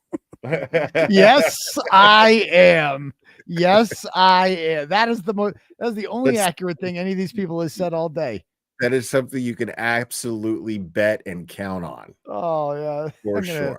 Screenshot that one. There we go. That one's mine. Okay, I'll save that. So, Kevin, I don't know. I have to go with Matt on this one. Oh, I don't know who else is in that, but here we go. From day one, I was so worried about a stealth juror because you cannot get an independent jury pool from this area. It should have been from. They lost already, and they're already talking about within minutes a stealth juror. They're already talking about it. And while they're doing this, they're watching clips of me going through the crowd, giving high fives.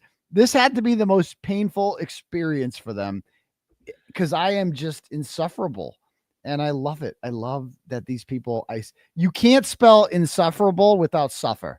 And I'm glad they're suffering, man. They are suffering. They are. Yes. This is, I wish I could have heard. And they blast it. They blast it. They wear it all over X, dude. It's so funny. Like every little post from crusty, every little post from every response from Plevin. It's so funny. I mean, the fact that John DePetro is out there right now sending emails to somebody he thinks is working for Hank Brennan, hoping that we can get an investigation into the jury. It's like, bro, what are you doing? Like, that is never going to happen. So 𝗀𝗄𝗏 is within seconds is like the jury's tainted. From Boston, I know we have to deal with the fact that the verdict is in, and I will respect that. Day one, I was so worried about a stealth juror because you cannot get an independent jury pool from this area. It should have been from Boston. I know It should have been from Boston. Does she not realize that Dedham touches Boston? Like they, oh, good. They've never heard of the Karen Reed case, and I don't know, Boston. Like what? Oh, you know where a place where no one's ever heard of Karen Reed before? Boston. Dude, I get in a fucking Uber. Oh my God. One of the God. times. It was the time I came down for just your hearing when I came from Chicago. Yeah. And like I get in there, I get in the Uber, and it's this Russian dude, and he's like, we're making conversation as one does in an Uber, and I'm like, he's like, what are you doing here? And I said, oh, I'm here to support a fellow YouTube creator. He's being charged with witness intimidation. It's bullshit. And he goes, oh, Turtle Boy. Yes. Turtle Boy. And I was like, yeah. And like, we got in this deep conversation. This guy listens to 𝗬𝗄𝗃. He was like you could tell he was talking about what life was like back in Russia, and you could tell that he just appreciates how America is supposed to be run. You know what I mean? What the idea is to be an American in comparison, in contrast to what he left. I met a guy from Albania today at the pool, and he's just like introduced himself. And he's like, he's from Albania, got a thick Albanian accent. And he's just like, that's another Eastern Bloc, former communist country. And he's like, I didn't think, this happens in the United States. In Albania, this is regular. Like, this is what we expect. Powerful family, rule everything, corrupt government, standard. That's why we move here, to get away from that.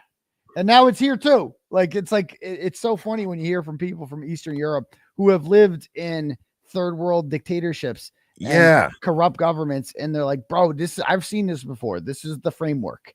Right. That's what that Russian dude was talking about. He was like, the way they do it, they get you scared and they get you to turn on each other. I mean, it's simple divide and conquer. You know what I'm saying? Divide the country, and we're vulnerable when we're divided.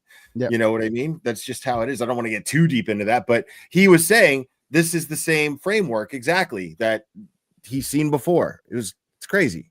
We have to deal with the fact that the verdict is in, and I will respect that. But wait, I will bet any amount of money that there were particular FKR people in there, and it's going to come out. That's my opinion. Well, I'm not disputing that. What I'm saying is that you're not going to get one or two FKR people to convince 10 people that were convinced that Karen was guilty.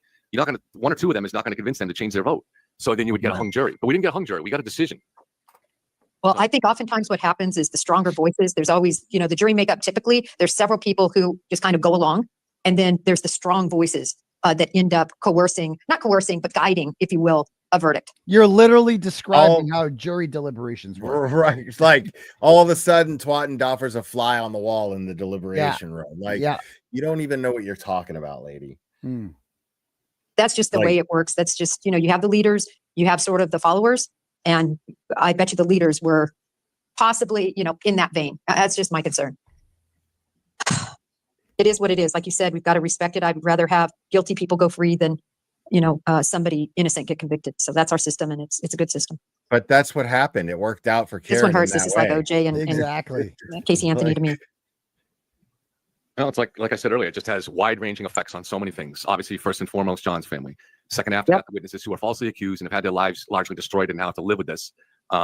Now is the time to make sure that the feds have look at that crowd, dude. I know, look at that crowd. Because it's needed now more than ever. But then just to give this triumph to stupid people, the 𝗺tle_boy, the grifters of the world, is just it's unimaginable that there's this many people that can't think clearly and can't weigh evidence clearly. There's this many people. Just look at the crowd. Yes, there are this many people. And it just, you can't stop it, dude. Like, Plevin should realize that, like, I mean, his whole argument there about like, not like, if 12 people are saying this, reaching this conclusion, then clearly that it didn't work. It's like, Plevin, if this many people, look at this fucking crowd. Like, I can't convince, I can't brainwash all these people. I might be onto something. I might be. You know, has he ever thought of that? It's insane. Like, that all these people are believing this stuff because it might be true. And what they're forgetting also is, like, the jury was allowed to know about the case. They just weren't allowed to have formed an opinion. Right. So if they're just saying, hey, I haven't made up my mind on that, I need to see all the evidence, you know. Yeah. But I heard about it, you know. Yeah. They're eligible to be on that jury. Yeah. You know what I mean? Mm-hmm. And are so easily fooled and duped. It's just you know, at least if you got the right verdict, some of those people might have gone back and started questioning why they were dupes, but now none of them will. And so the feds are responsible for this. So. The feds are responsible. Josh Levy is responsible. Josh Levy. You know, I really can't disagree. I can't disagree with you again, Matt, on that. that was the, you know, it's Josh Levy's the distraction that caused all of this. It was the smoke, I should say, that caused the fire. The distraction that wasn't allowed to be mentioned in court. That distraction? What are you talking about? Right. That Bev literally kept from the jury from knowing about? Right. Like, what the fuck? I mean, I guess Kelly Deaver brought it up a couple of times, and Jen McCabe, she called them agents. Yeah, these people project more than anything I've ever seen in my life, dude. Like, they all collectively project. Look at, I mean, the only misdirection that took place, the only sleight of hand attempts that took place were from Brennan. Yeah. You know, he had a lot of sleight. He hid witnesses from the jury. He hid all the McAlberts because they were bad witnesses. Bad. You know? And they cheered this on. Like, they were like, yep, Bev's blocking that motion, like, from the defense, and they cheered this method on. You know what I'm saying? It's like, not calling the McAlberts was a bad move by 𝗫𝗍𝗄 because you missed out on an opportunity to have 7 or 8 more people get up there and say John never came in the house. Yeah. Right. And you missed Julie Nagel saying that there was a blob on the front lawn. Apparently the last jury thought that was legit. Like, the black blob, you know, it was legit. So 𝗫𝗍𝗄 didn't call them. Like, he had no case. He didn't have any witnesses saying that John O'Keefe went inside the house. Like, what are you going to do with that? You know, whatever. Yeah. Wasn't even there. I've seen the messages, and even 𝗃𝗏boy probably would not have been convinced to take up this cause were it not for Karen selling him on the idea that the feds were going to arrest the real killers in a few weeks. That sounds so. Yeah, the feds absolutely interfered in this case in a decisive way and have been interfering actively right along. So I believe they're sitting on evidence such as geofence data that would clear the witnesses, that would have proved that John didn't go in the house, and they're sitting on it for their own reasons. Right. Sure they are. And we're trying behind the scenes to do everything we can to get to the truth on that. But at the end of the day, I don't work for the Boston Globe. You know, I don't have credentials like that. And I'm not one of the witnesses that was falsely accused. So I can only do so much. I've done the best I can, and I'm doing the best I can. But at the end of the day, it needs more than that. So Plevin thinks that there's geofence data that the prosecution was sitting on that proves that John O'Keefe did not go inside the house. But what Plevin, he could sit there and flex his little vocabulary as much as he wants, but the simple truth is, if Brennan had that, he would have used it. Why would he not use that? Right. You know what I'm saying? That would also be in the 𝗃𝗏𝗄𝗏 report. And that's Plevin's theory, is that Brennan messed up. That's how he messed up the prosecution. It sounds like he's saying that the feds withheld geofence data because it was favorable to Karen Reed, which is literally a conspiracy to frame the McAlberts, like, in the Commonwealth. Like, the anti-conspiracy theorists believe a much larger conspiracy took place between the Department of Justice, little old Karen Reed, the dastardly Karen Reed, something called 𝗃𝗏𝗏boy, right? And that they all conspired together for some fucking reason to frame Jennifer McCabe, that she's the real victim here. Like, Jennifer McCabe they had it in for her. Like, what? Who believes? And we're the crazy ones? Like, bro, I just really just feel sick for the O'Keeffes, just sick. And as you said, for the McCabe's and the Alberts, I feel terrible for them. But especially the O'Keeffes. I just can't even imagine what they must be thinking. What a menagerie and a circus. I just feel terrible for them. Feel so bad for these cop They killers. trusted the system, didn't Mark? And look at this, all these people. I mean, it's just amazing. Yes. And it looks like nobody's there for the O'Keeffes. As just like this whole case, John O'Keefe, who's dead. That's correct. No one is there for the living O'Keeffes. We are there for John O'Keefe. We are not, in fact, there for Peggy. And we would be there for Peggy O'Keefe if she was on the side of justice, but she's not. So fuck her. Like, I don't know. What do you understand? And every 3,000 of those people understand that Karen Read being acquitted of this is the next step, the necessary step if there's going to be justice for John O'Keefe. Right. It's a necessary step that has to take place. Right. Though all of those people are there for John O'Keefe. Mhm. None of the people who claim to be there for John O'Keefe, that they're like them, showed up. Yeah. So, I mean, we're there we were there for every hearing. Every day of the trial, every single day we were there. I've been there since my first hearing, May 3rd, 2023. I would literally had to be put in jail in order to miss a hearing. I have not missed a single hearing other than when I was incarcerated or the fake victim showed up to have me removed. Like that's it. You know? So there's that. Is just not even in the conversation, barely. I guarantee none of those pink shirts are saying they feel terrible that John O'Keefe is dead. Karen's going to be a talking head on Court TV or something now, I bet, or somewhere. Yeah, I hope she does. Yeah, agreed. I don't know. Well, Casey Anthony sort of disappeared into obscurity, but even she had a docuseries, that she made money on, and Casey Anthony, okay, had her time in the sun. And now that she was acquitted, she's acquitted. It's a travesty of justice, but you just have to. Detective now. It's our system, and is she really? Yeah, Casey Anthony. She's a private detective. What happens if by some combination of lawsuits and pressure, and we finally do get the evidence that from the feds that shows? Oh boy, here we go. Didn't go in the house. Here we go. It's too late. She's not going to be tried again. It won't change any of the minds of the fools. So they can't think this out. They won't understand. That there was no other possibility. There was no other theory. So I mean, that they were sold on a bunch of bullshit. I love all the 𝗙𝗏boy trolls in here too. There's a bunch of them. I see what the 𝗙𝗏boy word. Just thank you for your service. No, I'm just gonna respect the system. I just don't understand how the McCabe's are gonna live in that town, and Yeah, they. On the upside though, we're working off the presumption that was all done just to get Karen Read off, which it's not a presumption. It was all done just to get Karen Read off. So hopefully, I guess again, silver linings, it will no longer be necessary to harass the ever loving shit out of them because they no longer have to be fingered as the real killer. No one's harassing them, but they're gonna get dirty looks, right? That's gonna happen no matter where they go. Like they're famous, and there's nothing and everybody knows what they did.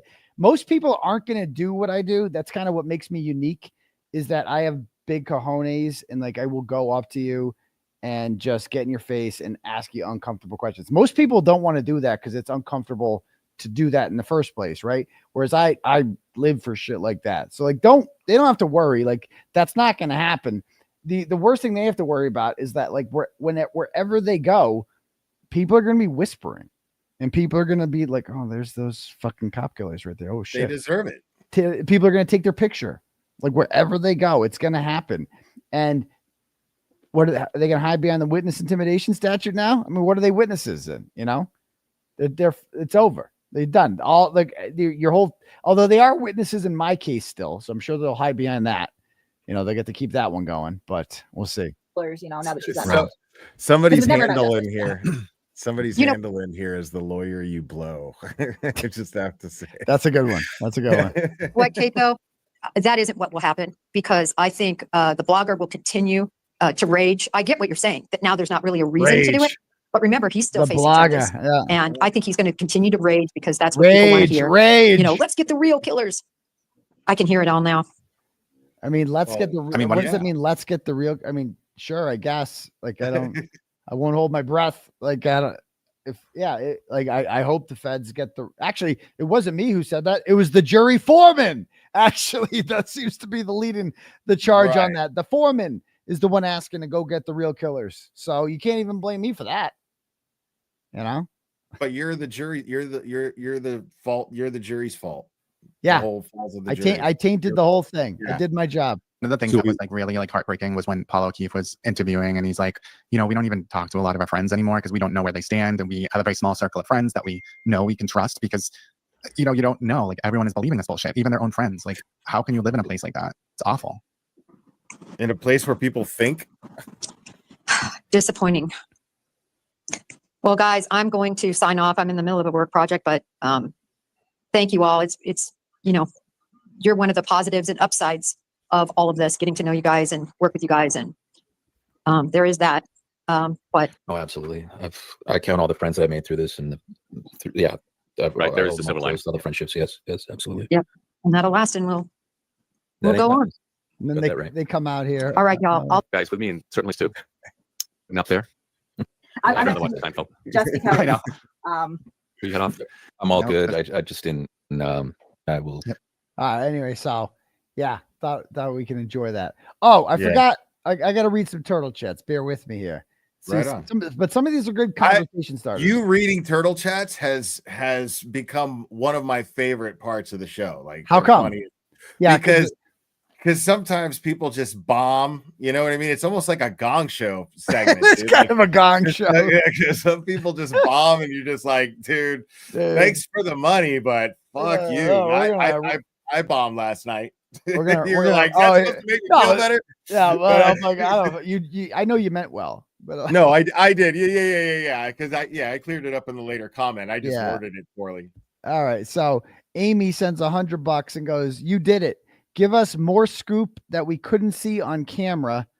Attorneys for free camera read. More. I don't know what scoop you want, but if I think of it, I'll let you know. Hi. These might have been from last night. Okay. People need to understand. No, that's the wrong thing. Okay. Some of these are from last night. Cause like my show goes past midnight sometimes. Then it says June 25th on them. Okay. This might be, Kim C sends $5 and goes, jurors foreman. Sure. When he said, sure, love him. Thanks. Boots on the ground. Erica, you're a badass. Yes, she is. 𝗚cie Annie sends $10. Goes, Diva, Man Shannon, Blue Man, and 𝗚𝗏𝗆 helped with the not guilty verdict. I definitely read that one last night. Actually, okay. Let me find the ones that we didn't read here. Okay, I recognize that one. All right. She's right though. Oh yeah. Okay, here we go. Madonna Power sends $20 and says 911. John is telling her who did it. 911. The Popo. I don't know what that means, but thank you for the $20. Okay. Erica Madden. We love Erica. She owns the Star Drive-In Theater, which has hosted many events and raised a lot of money for Kearney's Legal Defense Fund. Sends $25 and says, R.I.P. Jay, and I'm gonna say his last name wrong. It's Polish. It's got no vowels. Okay. Jay Pyrcz. Okay. I met Jay many times before. He was a huge FKR supporter who passed away after a motorcycle accident last Friday. He donated his time and DJ services to the Q&A at the Star way back. There is a GoFundMe set up if you can help. And I think, Erica, correct me if I'm wrong, I think it's been posted in the Justice group, which is back after being gone for 24 hours, thank God. And so check that out. Pyrcz, is that how you pronounce it? Pyrcz. Okay.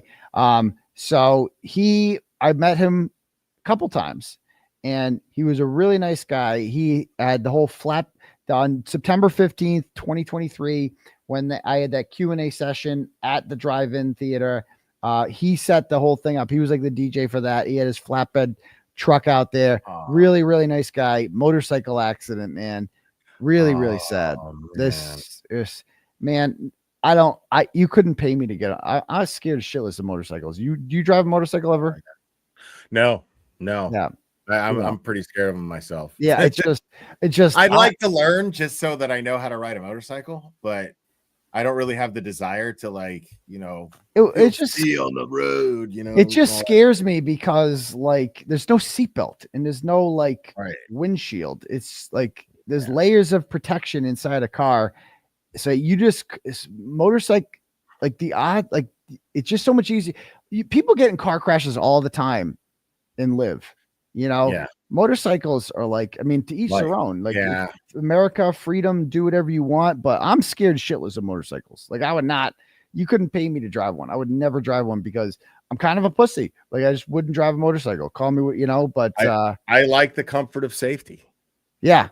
So, all right, DJ seemed like I didn't know him. I like very well. Like I met him a couple times. I'm not going to be one of these people who's like, oh yeah, now that somebody's dead, be like, oh yeah, like, oh, I was such a nice guy. I knew him so well. I'm so sad. Like I'm very sad for him, for his family. I wish them the best. If there's anything I can do, please let me know. He seemed like a really nice guy in my limited experiences meeting him. So RIP to him and his family. So thank you, Erica, for that. All right, next up, Danielle sends $10, goes, I was talking about your open cases. Okay. All right. Maybe that was from last night. I don't know. Dina sends $50 and says, I'm always on replay crew, but I never miss a stream. Brian Albert looks like Deputy Dog with those jowls. So I had a long talk today with Jeff Caligari, who is he's the guy that owns Compelling Pictures, which is doing the doc on me. And he was just talking about the amazing footage he got in his week in Dedham last week. And it was like better than he ever could have imagined. Like the footage that we got from that, the interviews, he interviewed a lot of people, and a lot of it's going to be used in the documentary. I gotta get you in touch with him, Will. Right on. Good. We got a lot of people hooked up with this. It's going to be an awesome doc. I think it's going to be out in 46 months. We can't say the name of the streaming service yet, but we're almost pretty much sure locked in with one particular streaming service that's a good one. It's a big one. So yeah, I mean, if they feel that I could contribute something, but I have been just as invested in your case as I have Karen's. So I got a lot to say about it if he wants to hear it. Yeah, I mean, you know how these docs work. They always just go around to like they play shit and then like a little commentary on it. They throw a little blurb from this person and a little blurb from this person, and that's how a doc works. Some good music, whatever. Because you've been, I mean, you have experience. You've been here and many they're times. free to use my footage if they want as well. Yeah. So, and we also talked about the movie. The movie is going to be made off of the documentary. The doc kind of builds it up, and he's already got a writer for it. He's already got screenplay, and he's on to casting now, and like trying to get and some of the names he's throwing out for me are just wild. And I can already imagine some of them. Yeah. And Karen. Like I just thought of like who I think Brian Albert would be like. Who? Because we discussed that. That was one of the people that we discussed today. And I had a recommendation. The jowls that they mentioned, like, the Irish actor with the scars that go right here. He was in Gladiator as Russell Crowe's first guy, That's a 25-year-old movie. He was in Braveheart too. Well, 30-year-old movie. So he might be old, but I know the chat knows who I'm talking about. Like he's an Irish actor. He usually plays like a goon, like a right hand to a villain. You know what I mean? And he has like these scars. Tommy Flanagan, that's his name. Yeah. Okay. And he's the guy that was like in Braveheart that the wife, he got married and the wife had to sleep with the knight or whatever, the English guy. But if he gained some weight, he'd be a good Brian Albert. He's got the look in his eyes that I feel like he could capture, He asked me today, who would you pick if you could play? I said Jeremy Renner. That would be because Jeremy Renner is fucking awesome. Jeremy Renner's my first choice for you. That would be my first choice, but we'll see. He's got others in mind as well. The ones I can't say any of the names he threw out for Karen. He's kind of down to like 3 or 4.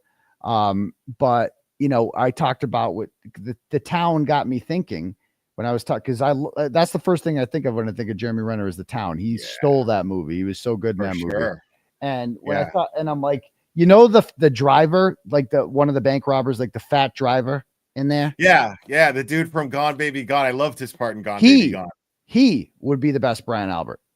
That guy would be. I don't even know that fucking guy's name, but I'm like, that guy could be Brian Albert. Like if you're gonna do something like that, I don't even know that guy's fucking name, but that guy would be the Brian Albert. He's you got your heels with you.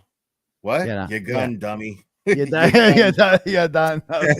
He would be, so okay, thanks. Next one. Let's see. Oh yeah, he's a rapper. Yeah, he's also a rapper. He's like that guy is an actual rapper, like it's from Dorchester. And he looks like a rapper. Like I picture that guy being in a rap group. Like it just looks like, I don't even know the guy's fucking name. I guess he's a rapper, but he would. I don't know. I just thought of him. Like he'd be perfect. Dude, his best line, dude, is "You fat busted cunt." Is that from the town? From Gone Baby Gone. From Gone. Fat busted cunt. And he takes her cocaine and dumps it all over the floor. Oh yeah. That's right. Yeah, that dude is awesome. Next one here is from Amy, sends $10, goes, I would love to know that when it comes to Jen McCabe's Google search at 227, that the expert from the feds found that it happened along with the expert hired by Vanity Fair. So I hope that the jurors go back and watch all the pretrial hearings before watching trial 1 so they can see what was left out of each trial. I love seeing how happy you were when the verdict came in. I wasn't even like happy. Like I was like crying. You couldn't even tell how happy I was. Those were clearly tears of joy. Like I noticed you and you were just like, like all I could imagine you thinking at the time was finally, fucking yes, this happened. We all knew it was going to happen, but all this dirtiness left that little bit of doubt in all our minds. You know what I mean? All the dirty shit that took place just left that little bit of doubt. And it just turns out that jury did exactly what their civic duty called for them to do. And here we are. Yep. Amen. All right. Next up, Megan sends $10, goes, thanks for your work, Turtle Boy. The Boots on the Ground party scheduled for Saturday in Middleborough is advertised as a Karen Reed and Turtle Boy event.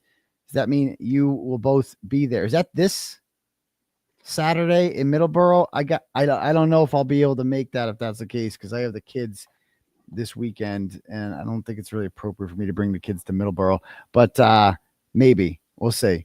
So thank you. That would be a tough way. It would be tough for me to get there, Megan, but thank you. Yeah, that's a no-go for me. Yeah. I mean, I'm hoping there's going to be something in the works, but I don't imagine it's going to be real soon. Yeah. Next up, listen, Granny sends $5, goes, can you tell us the Kerry Roberts bro? I don't know how many times I got to say this. I can't talk about the Kerry Roberts text messages until they become unimpounded. Now, I suppose Karen Reed could just release them if she wanted to, but I can't. So there's that. Renee sends $5, goes, listen, Turtle, put that picture up of you and Karen after the verdict. I am tired of 34 Fairview. Let's display our victory. I love it. We did it. Now your turn. Peace. Thank you, Renee. Stacy sends $25, goes, is this Allison the same catfish that went after Mr. Glazed Donut? No, it's another dude. It's another dude that's did it. So there's that. Wanda sends $10, goes, listen, Turtle, keep up the good work. I may just be a serious celebrity. Okay, don't know what that means, so thanks. John DePetro is fucking retarded, sends $5 and says, what do you call a pooter from your cooter? A 𝗺𝗄𝗄𝗆. A 𝗺𝗄𝗆𝗆? I don't get it. Okay, whatever. Okay, a pooter from your cooter, a pussy fart, 𝗺𝗄𝗆𝗆. What's the poly part? I beats the shit out of me, man. Okay. I got the O'Queef part, but right. Yeah. Okay. That's all I got. Claire sends $20 and goes, hey, doctor, taking a study break from my nursing school finals to listen to you. I am loving the nightly recaps. Thank you for all you do. My pleasure, Claire. Marie and Callie sends $25, goes, Turtle Boy, you were the shot heard round the world that ignited Free Karen Reed. We all thank you. I heard someone not too familiar with you in some random show call you Turtle Man. I chuckled and thought, how sweet is that? An amalgamate, is that how you say it? Amalgamate of Turtle Boy and a Superman. Truth, justice, and the American way. Thanks, Doc. Yes, Turtle Man. I like it. All right. Emily sends $10 and goes, remember when leaving court in February of 2024 after fake victim showed up, Chris Albert said to you, that's a bitch, huh? Well, it would make a great t-shirt for you to have. That's a bitch, huh? And then put an arrow pointing down to Chris Albert's face. I know. I wish I could have seen him when the verdict came out. That's a bitch, huh? But he doesn't care. I mean, Chris Albert and them, this verdict, guilty. Obviously, they wanted guilty more just so they could win. But guilty, not guilty, their lives go on the same. Right. You know, they don't give a shit either way. They have no shame, any of these people. So thank you, Emily. Colin sends $25, goes, my wife, Allie, loves your show and watches religiously. Today is her birthday, and I guarantee she is watching. If you could shoot a happy birthday, it would make a great one. Well, happy birthday to Allie. You know, your hat, her half birthday is Christmas. It's a Christmas half birthday. We're halfway to Christmas today, actually. So there's that. Oh, okay. Oh, yeah. Judy sends $100, goes, listen, Doc, as you write the free Karen Reed chapters, please stay true to the Turtle Boy brand that you built. Someone needs to monitor and report on the progress of Massachusetts public servants' efforts to do better. Prayers from Kansas. God bless you, free Turtle Boy. I'll always do that, Judy. So thank you very much for the encouragement. Frank sends $5, goes, Plevin actually compared this trial to Germany invading Poland. Of course he did. It's like the imaginations on these people. Like, you know, he thought it was like, oh, this is a good one. And he writes my monologue for my 15-minute monologue to start. It makes him sound smart that he knows something in history. Yeah, you know? yeah. Like his chat buys right into it because they don't read. So they're like, oh, Plevin's so smart. Yeah, Plevin's the brains of the operation over there. Right. Says he's such a Plevin. What a fucking idiot. Exactly. Elise sends $5 and goes, did you see Auntie Bev was spotted in New Orleans? Someone confronted her and she pulled a Jen McCabe and said she was her Bev's sister. I just saw the video on the Free Karen Reed Facebook page. That's right. So somebody saw her on a plane. I thought she was in Nashville or something. That somebody saw her there and went up to her. This was on Thursday. Okay. The next day, which means she had fucking plane tickets. Like, what would happen if the jury deliberation went into Friday? Maybe that's why she was planning on not coming back till Monday, right? And somebody went up to her and was like, oh, Auntie Bev. And she's like, no, that's my sister. So she did literally pull the Jen McCabe on them. So there's that. Thanks. Lisa sends $10, goes, I love the pod, but listen to you from Kentucky so that I can hear my dad's New England accent again. A shout out to my family in Lowell, Drake, and Chelmsford. Thanks for what you do. My pleasure. Thank you, Lisa. Enjoy Kentucky. The Window Intimidator sends $10 and goes, if you want to know how inept the mainstream media is, look no further than all the networks that are calling this a shocking verdict. This was anything but is anyone saying that? I haven't heard that. This was anything but a shocking verdict for those of us who have actually paid attention to the trial and aren't fucking retarded. This was a fair and just verdict. We thank you for your award-winning journalism on the case, Dr. Turtle. You are the best. I mean, most verdicts are guilty, especially in a murder trial. Murders always get tried because there's really hardly a benefit to plea in a murder unless you're in a death penalty state. That's usually like, that's why Chris Watts plead, because he was in a death penalty state. So like, those are the only, like, that's why you'll probably see Matthew. That's what's funny. They tricked him too, man, because there hasn't been an before. I think there hadn't been an execution in like a decade or something before he took that plea. So like, even if he had gotten the death penalty, they probably wouldn't have killed him. I think he would have been the first, bro. You think so? Wife and two kids? Dude, I mean, I don't know if that's how it works, you know, but I mean, but I agree with you. Yeah. Like, the dude deserves. Yeah, absolutely. I'm just deserve or not deserve. If anyone's going to get the death penalty, it's going to be a guy that kills his wife and the two kids, period. Yeah. You know what I mean? Yeah. So, family annihilation. And honestly, with that guy too, I look at him and he's very similar to Scott Peterson and Chris Watts. He just seemed like Scott Peterson. I always assumed he was like Mr. douchebag, arrogant guy. Like after I watched the docs, it's like, oh, he was kind of like a soft-spoken pushover. Like that's like they were both married to strong-willed women who Absolutely. were, and they both fucking snapped, it appears. You know what I mean? Right. Yeah. Cause you look at Shanann, like in all the videos that she's in, like there's so many moments where she just kind of rolls her eyes just when he speaks, you know, like it seemed like she didn't like him. She loved him, but didn't like him. And like, so, you know, here he is, goes from being overweight, gets in shape. Then this girl starts hitting on him at work, you know, and then he just resents her and just cowardly does what he does. Same thing as fucking Scott Peterson. He had a girl too. You know what I mean? These guys that are like, you know, they're in their young 30s, right? They're married to women who are, you know, nagging them and making them not feel good about themselves. And then they fucking snap. Like I think if Chris I was fucking snapped. Oh, for sure. For sure. You know? Absolutely. I don't think that was premeditated. Do you? No. Like I think that she just came home. It was like 2 a.m. it happened too. And I think he just was like, fucking enough was enough. And he just fucking snapped. Like, like she came home. She was not feeling good. She was in a bad mood. And then he just got over she was most likely nagging him. Most likely. And he just lost his shit. Yeah, I absolutely agree with you.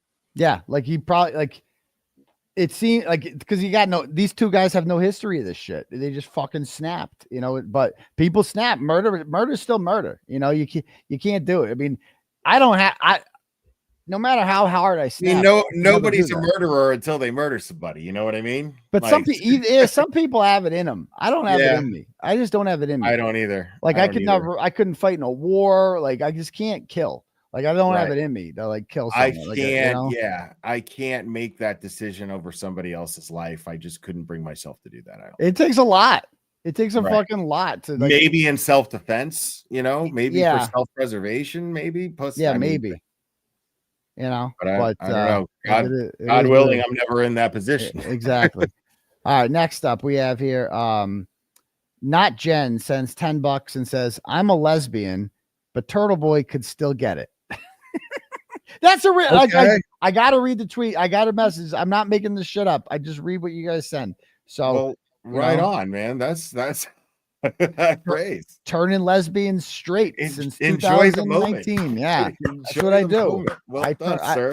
I turn I get the gay out of you. I'm like a gay. What do they call those gay camps where they teach you not to be gay?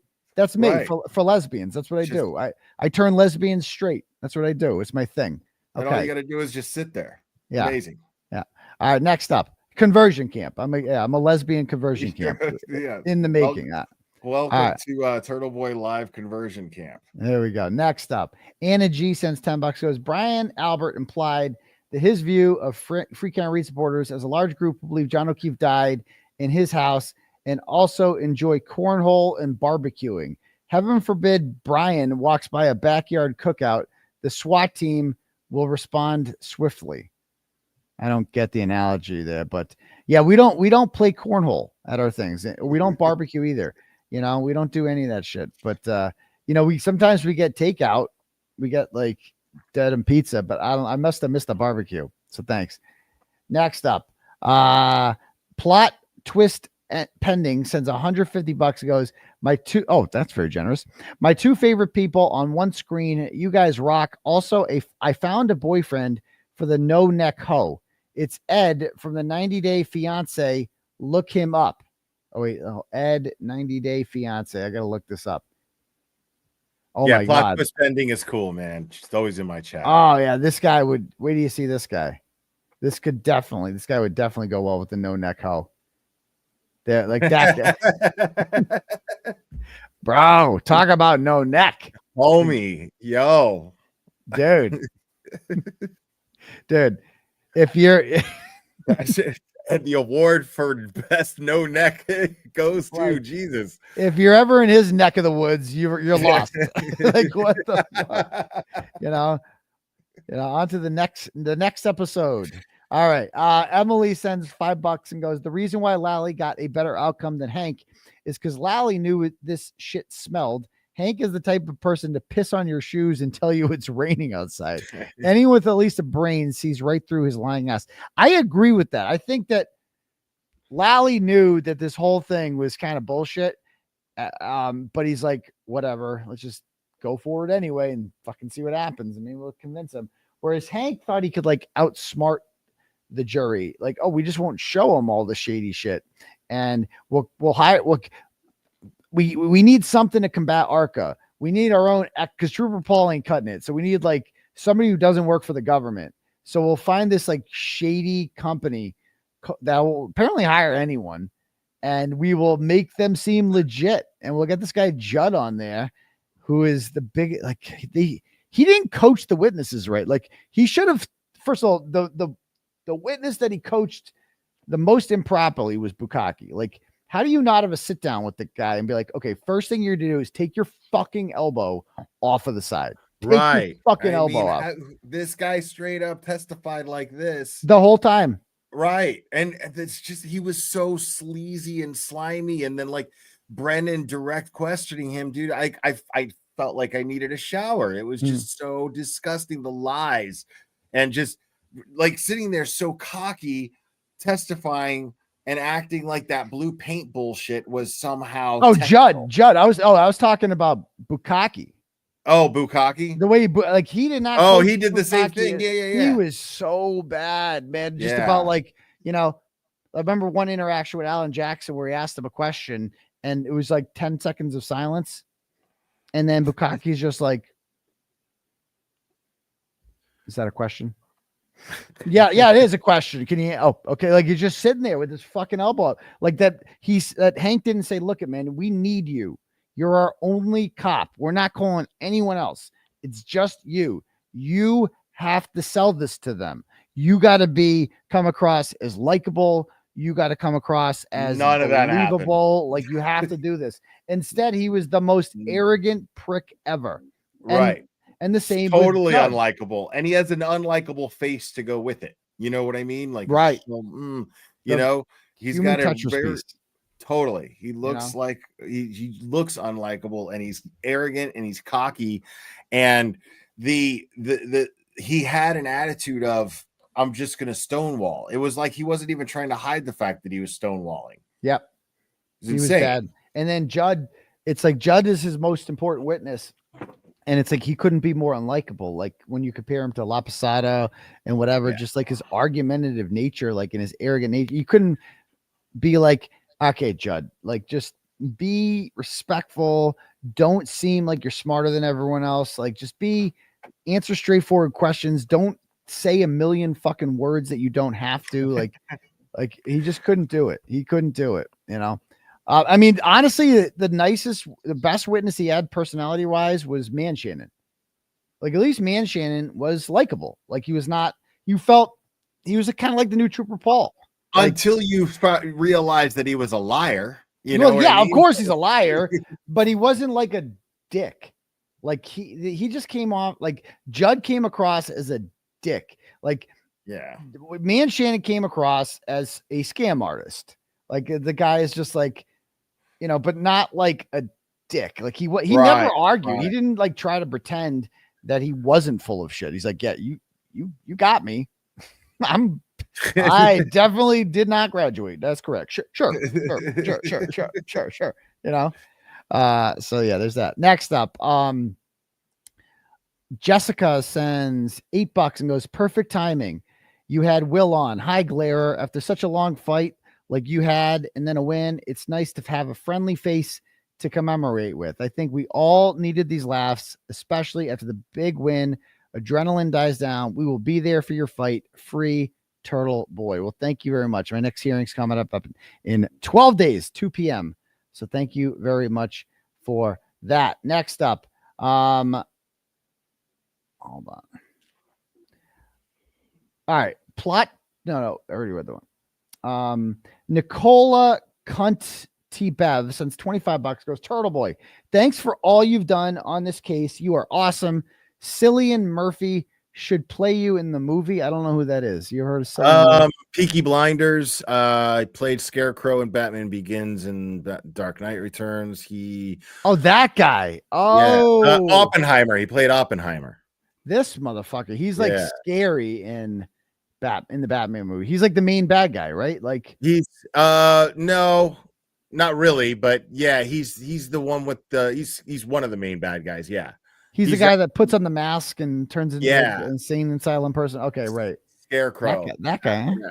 Scarecrow. That was his name. Scarecrow, right? In the comic books, he sprays you with a fear toxin, and then like you live your worst fears. And yeah, interesting. Okay, so he should play in the movie. He has the perfect attitude to play you, but I don't have dimples like that. That motherfucker's got dimples. That guy could play Dr. Daddy Wolf. I think he could play him. He would kind of, that might work, but I don't know about me.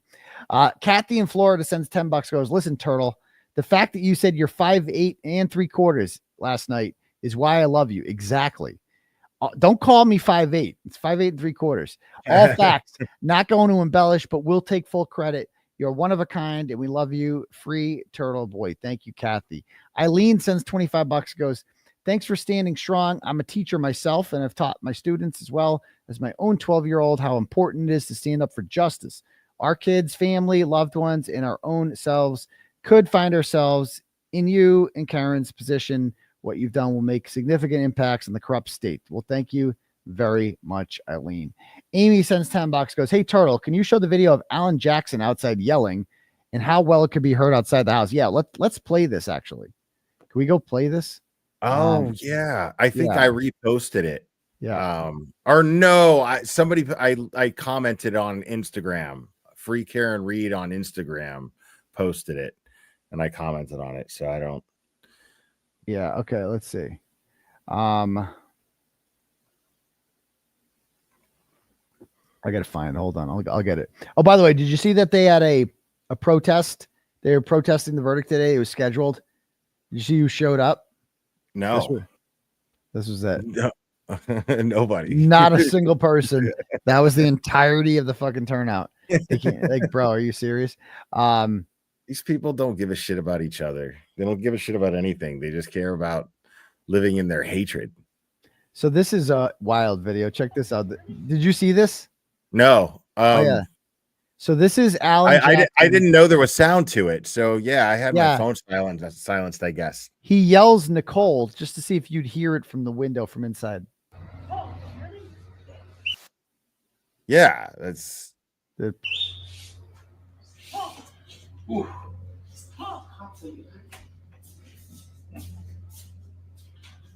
No way you wouldn't hear fire trucks.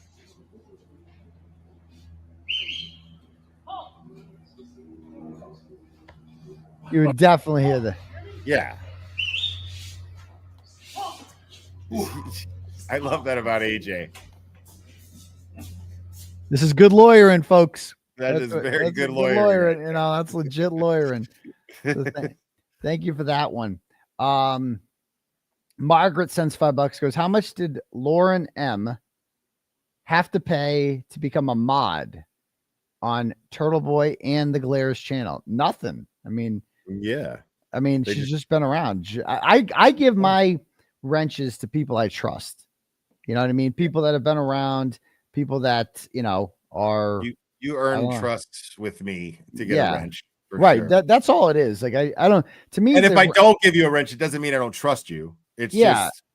Yeah, exactly. Like it's just, you've been around for a while. Like Erica Walsh is a wrench. She's been around for a while. You know what I mean? There's a level of trust there. I'm going to be the bad guy and just chalk it up to, I give a wrench to whoever the fuck I want to give a wrench to. You know? Yeah. I don't go overboard with the wrenches because right, sometimes people get a wrench and they're like blocking too many people, or like, you know, and they turn it into like a thing where there's like no free speech in the chat. I don't like that when they go too far. Like you don't, if like somebody's like criticizing me in the chat and they want to protect me or defend me, they like do it. That's my only complaint is when that happens, but it hardly ever happens. My mods are great. I have no complaints. Yeah. I mean, I have pretty damn good track record on my judgment of people with wrenches. Now, not everyone can have a wrench. I beg to differ. You have not watched Grant Smith-Ellis's channel. Every single person on there has a fucking wrench. Insane. He gives a wrench to every single person. It's like, bro, what's the point? Okay, there's that. Next up,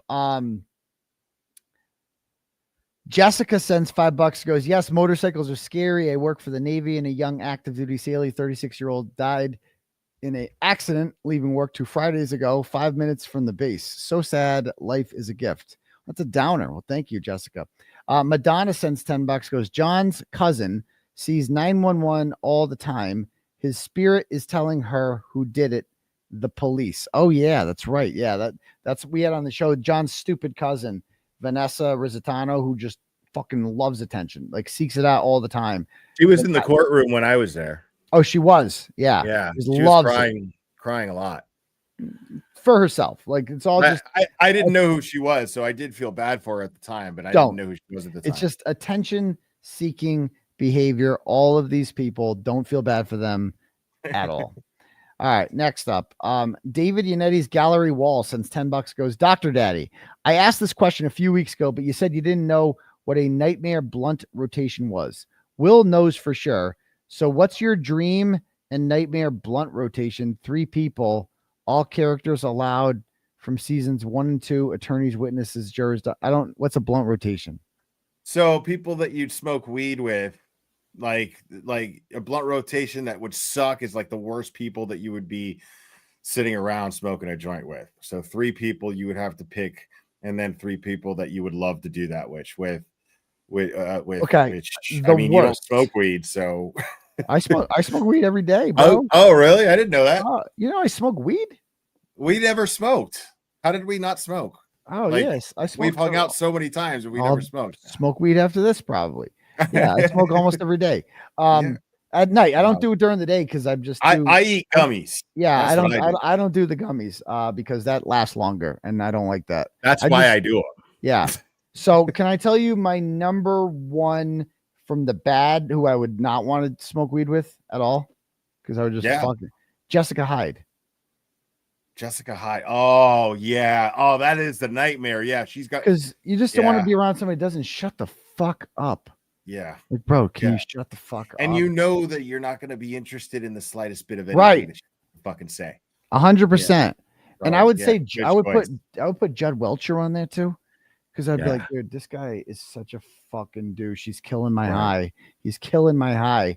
And then watching her and him and Jessica fucking try to battle each other for attention would be like infuriating in and of itself. You know, That's what I true mean? too. They would That's try to true too. top each other for being the most intelligent person in the room. Like, you know, they would. And then after that, I guess I would have to say, I mean, maybe Jackie Dougal, just because I hate the look at her fucking face and I hate the high water pants that she wears. She like takes a tablecloth out and like, what tablecloth am I going to wear to court today and call a pair of pants? What am I going to wear today? What smug fucking look am I going to have on my face? Like, I wish I could have seen her face. That's one person I wish I could have seen when the not guilty verdict was read, because I fucking hate her. She's just fucking miserable, you know. But like top 3 who I would, unpopular opinion, I'll tell you right now, Benzo Bob. It's like, well, it's like you said, his voice sounds like melted butter, and he's like, you know, I think it'd be funny to smoke a blunt with Benzo Bob. Maybe who else? I don't know. It's a tough one. Yeah. What would you? Anyone you'd say? Well, top 3 that I'd love to sit around and burn with. Definitely Bob Alessi's on there. And he'd be weird high though. Like but I'd enjoy it. Like Yeah, the guy true. he's just like a vault of information. Like he's like That's true. Yeah, You know what I mean? Like, yeah, that's true. I could like, picture that. He was telling me, like, I was fascinated listening to him tell me stories from when he was in pharmacy school. I was like, I love this guy. So yeah, he would be awesome. That's a good one, Wrenchler. Yeah, yeah. Science and physics, man. I feel like Alessi, Dr. Wolf, and Grant, so he'll learn something. And I would feel not. like I would never want to smoke weed with Grant. I don't. ever. I don't want like I'm hesitant because I of the smell, you know. The But smell, and he donkey lips like everything. You know that, like when you get the blunt back from him, it's just fucking. it's soaked. wet. It's Like, fucking wet. Oh, Yeah. it is. Like, bro, Like, it's fucking dude. nasty, Grant. Like, Oh, you're you just see the fucking string gross. of it come off when he does on. You're like, dude, Yeah. and throw it at him like you fucker. Yeah. Okay. All right. Next up, we have here. Let's see. Turtle Rider sends $10. Goes, listen, Turtle, we appreciate everything you've done for Karen, but I want to know more about you. Will you do a show talking about your life before journalism? I wrote a book on it. I mean, it's a book. It's available on Amazon. It's called I Am Turtle Boy. And like, look at, so if I do these like shows at this theater thing, like suppose if I get Karen Reed or her defense team there, obviously that's going to sell out. It's going to be fucking dope. But if I don't, I still want to do a show. How should I do it? Like, what should I have someone interview me on stage, or who would I interview? You know what I mean? How would I do that? Like, what should I do?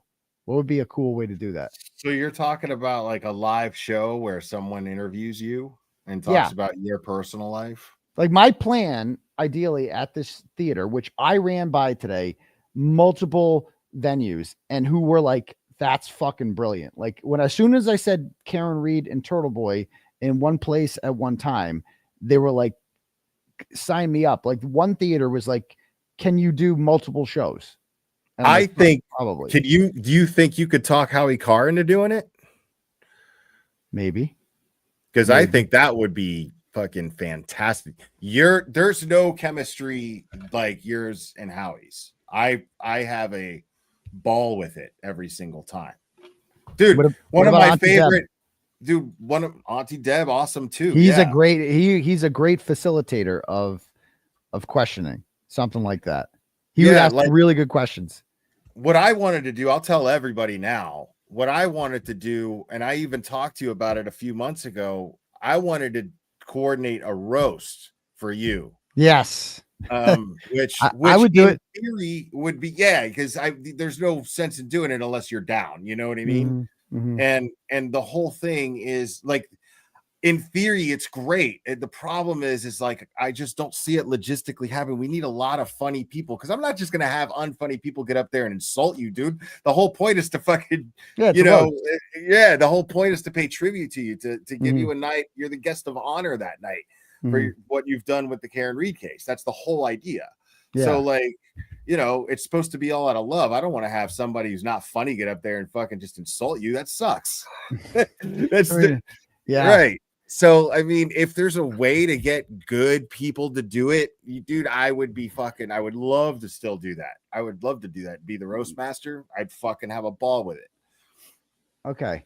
All right, cool. Next up, but it is something I'm thinking about how we can do that. So Turtle Riders out there, if you guys have any thoughts, feel free to email me. Tell me what your thoughts are. What I should, if I can't get Karen, what should I do with that? Like, because the show must go on. Like the show must go on either way. And honestly, I think what we've all underestimated with Karen Reed is the profound psychological effect that this has had on her, that I doubt that even she has thought, like, taken into context, because she has been fighting. Like, I'm not exaggerating when I'm saying that she's probably suffering from severe PTSD as a result of this. Like, she lost a loved one, had no time to grieve whatsoever, and for the last 3.5 years has been fighting for her life every day, and has had so much shit thrown at her.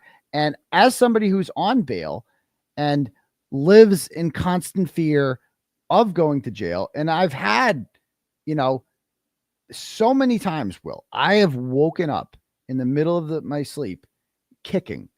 And and it's like, oh, I had another fucking nightmare again, where it's like, oh, see, nobody should live like that. Where I'm like, oh fuck, like this constant fear of going back to jail.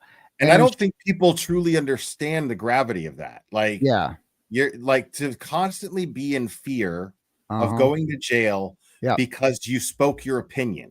You don't know which thing they're going to clip and pick and choose from and go, oh, we can charge him with this.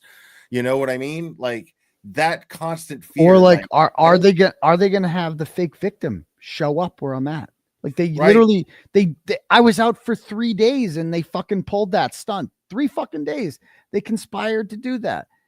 Crazy. It is crazy. And like, that's nightmare shit. That's Twilight Zone fucking outer limit shit.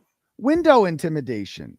Right. You know, window intimidation. So and so I think that I hope that Karen Reed is seeing a shrink because I don't think she was before. So I for her sake, that's what she needs to do is like fucking see a doctor and just decompress and breathe. Like just step away from this shit for a bit. That's what I think she should do. And so it's good that she hasn't been like, I have not seen her anywhere. Have you seen her at all? Like besides when she took out the trash and the media went and got her, she has not been out like living her best life like the critics said she would be, you know? Right. Oh, Nurse Kim would be another good facilitator, I think, on the show, something like that. Yeah, so yeah, Nurse Kim's you know, great. that would be cool. So all right. I'm just saying it's really important. Next up. I agree. Greg sends $5 and says, God ruined a good dick when he put ears on Proctor. Oh, because he looks like a dick. I see what you're saying. Yeah, he does. Yes, he does. Okay. Monique sends $10, goes, I'd love to know the answer. No, the answer. Exact moment the foreman knew about the FBI. My guess is from the jump. From when we don't know because we haven't interviewed him about that. Can't get enough of this dude. Come on, Turtle Boy. He is your style for sure. I don't know about that. OG Danielle Baker sends $50, goes, Donnie Wahlberg for you. Bro, he's like 55.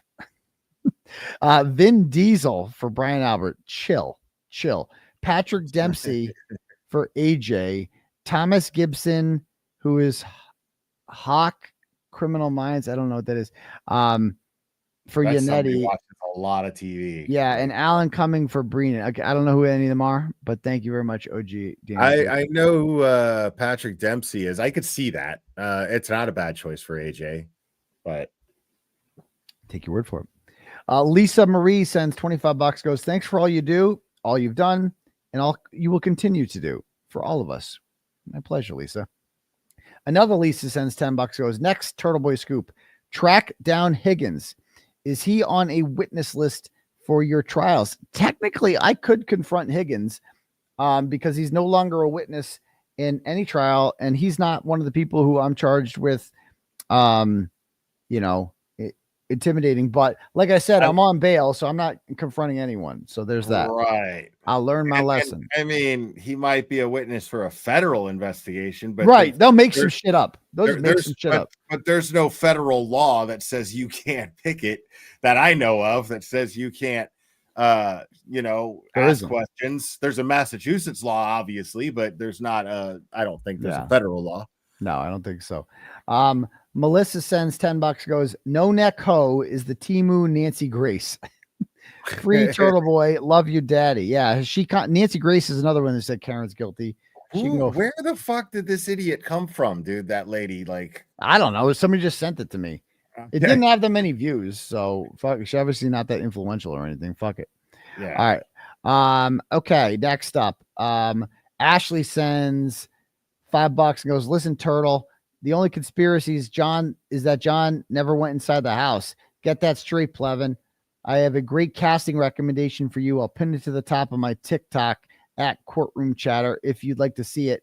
I think Jen's or both Julie's take the cake. Rafferty, funny too. Thank you for everything you've done. There's something hot about a guy that stands up for what is right. Nice. Sexy. Awesome. Thanks. Okay. Sweet. Brucey sends $10, goes, yo, Kyla, I'm telling Daryl everything. See, I respect that kind of turtle chat where you just come on here and just roast somebody like that for $10 and I have no idea what it means. So fuck you, Kyla. Okay. Daryl's going to find out everything. All right. Next up. We have here, hold on. Jay Pyrcz sends $10, goes, Aaron Paul would be perfect to play you from Breaking Bad, or even Logan Marshall, Green, or Charlie Hunnam. Okay. Rosaline sends $10, goes, Dr. Turtleboy, wait, so no one wants McDonough? We are still here for you, Turtleboy. Next, Not Guilty is all yours. Love you and love the glare. XOXO. Yeah, he made a brief reappearance again on like Barstool. Like, he's back with like the feds are gonna do anything any day now, but I forgot about 𝗀𝗄𝗆. I mean, he's harmless now. I feel like we've kind of neutered him. Totally. I mean, beyond. Look, I stole the 𝗃𝗃. I'm the 𝗃𝗃 now. I'm the 𝗃𝗃. I'm the I took it. 𝗃𝗃. Yeah. I didn't even notice that. I fucking took it, dude. Like, he had his meltdown and I just took it. I was like, you're no 𝗃𝗃, I'm the 𝗃𝗃. He took down all his streams. I wanted to go back and watch some of those. Like, it's always good for a laugh. But they're all down now. That's too bad. All right.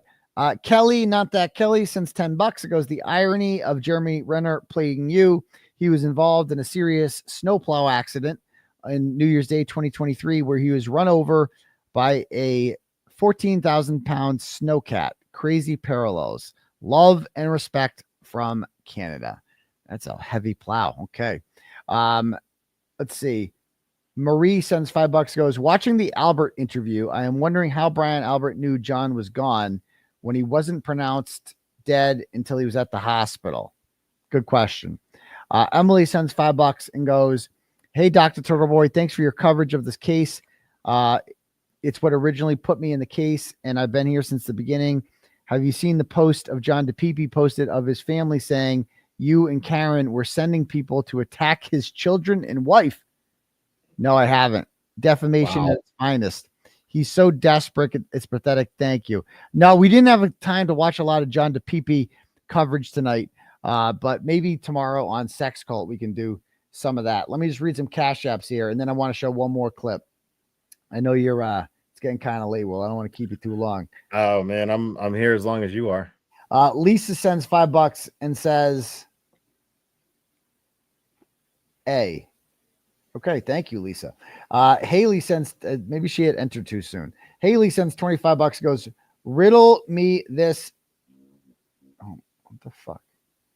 Riddle me this 𝗵𝗵𝗆. Made me LOL. Did you say that? Riddle me this 𝗵𝗵𝗆.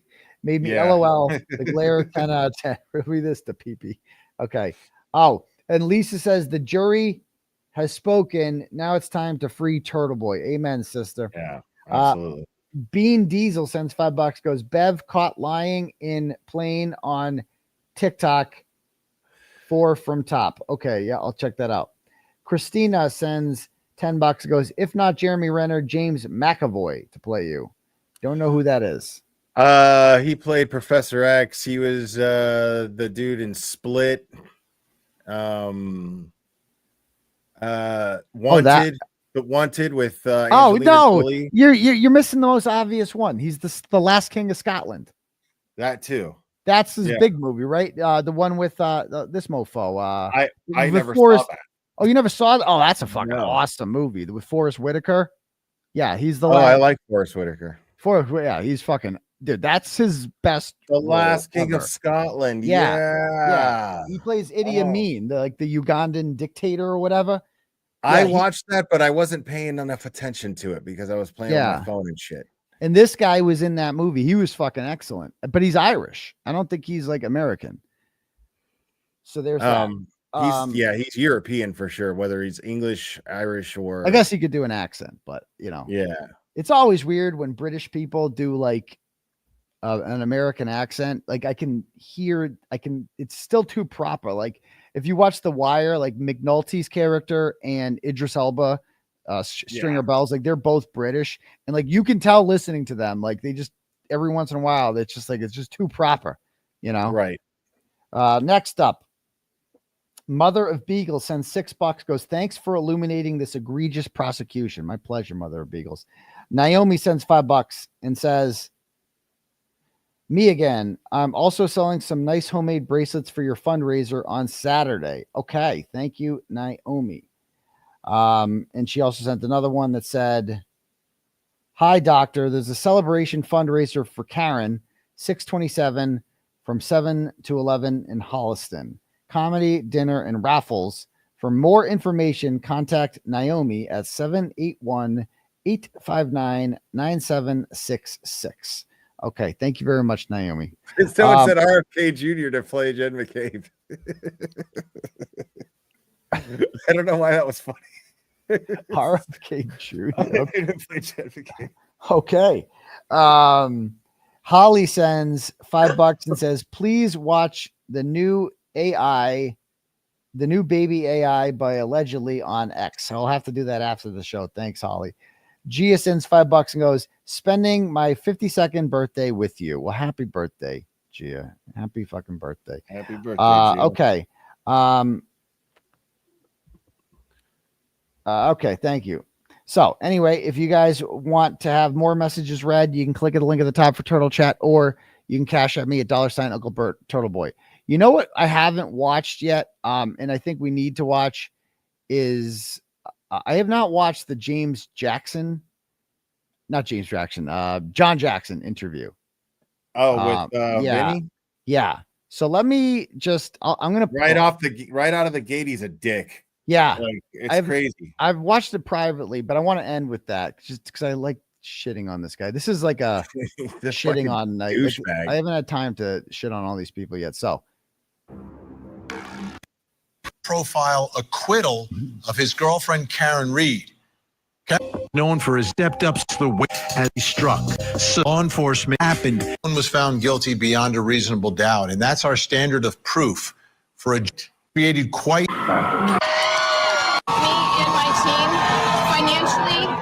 Of all those folks, I got to know them, and I understand what their reaction is to all of this. They felt it was an injustice. I'll be right back, like Will. I'm just going to play Karen this Reed out. was falsely. I got you. You're in charge. That's All right. that side of the story. There's two sides to every trial that we cover on Court TV. There's the accused, that was Karen Reed in this case, and then there's the prosecution representing the state, the Commonwealth, the people, but also really representing the victims in the case.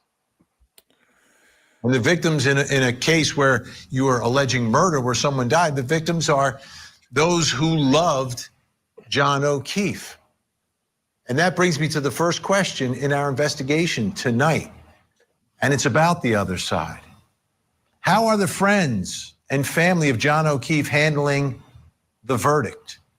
It was obvious to me what they believed happened here. They believed Karen Reed was responsible. So how are friends and family handling this not guilty verdict? To help us, I'd like to bring in John. By not paying attention to the evidence, first Jackson. of all. He is a close friend of John O'Keefe. They were good friends since college. I can understand this can't be easy, but I need you to help us you don't understand get to what it's hide like from the behind other side. That story hasn't been told grief. enough. And be how a are dick. you personally You know what I mean? handling what transpired and the verdict in this case? That's the lead-in. That's the lead-in to this. That's all right. So I missed the lead in there. Sorry. Yeah, no, you're good. So like, no, it was actually really respectful. Like what he did was Vinny just sat there and was like, you know, the loved ones of the victim are the ones who are suffering here. And how are they feeling right now? And he was like setting this guy up for the audience to feel bad for him. Right. And then this is how he repays that. He's just this guy loves the sound of his own voice. He's the same guy that went on the Greg Hill show and was like given a chance to say the alternate point of view. And all he could say over and over again was just these meaningless platitudes, these cliches about like, oh yeah, Johnny, salt of the earth guy, great guy. Oh, the best. Oh yeah, 2 kids. And take the shirt off his back for you. Yeah, he loved cars, loved cars. Right. Oh, John, just funny guy. Oh, just you know, if he had $1 in his pocket and you needed it, it was yours. Oh yeah. He's just, this guy says nothing. He never talks about the facts. He's just a stupid fucking person. And he never met Karen Reed. So how close of a friend could you be to a guy, right, who didn't, meet your girlfriend? of 2 years. Like you've been with a girl for 2 years and you'd never met him. Like how much of a friend are you, bro? Like, why are you, like, who are you? Yeah, this guy sucks. Friend of John O'Keefe. Right, I do they were rewind. good friends since college. I can understand this can't be easy, but I need you to help us understand what it's like from the other side. That story hasn't been told enough.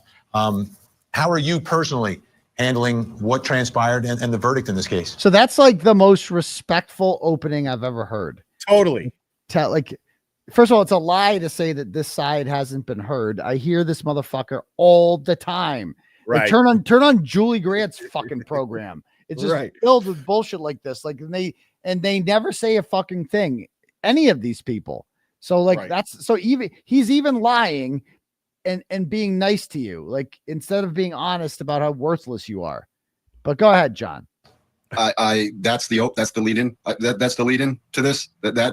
That's the footage of the lead-in to this. That's Vinny. We saw you out there. We saw you with the pink tie. We saw you just bathing in the sea pink. Slow down. Yeah. Didn't wear a pink tie, John.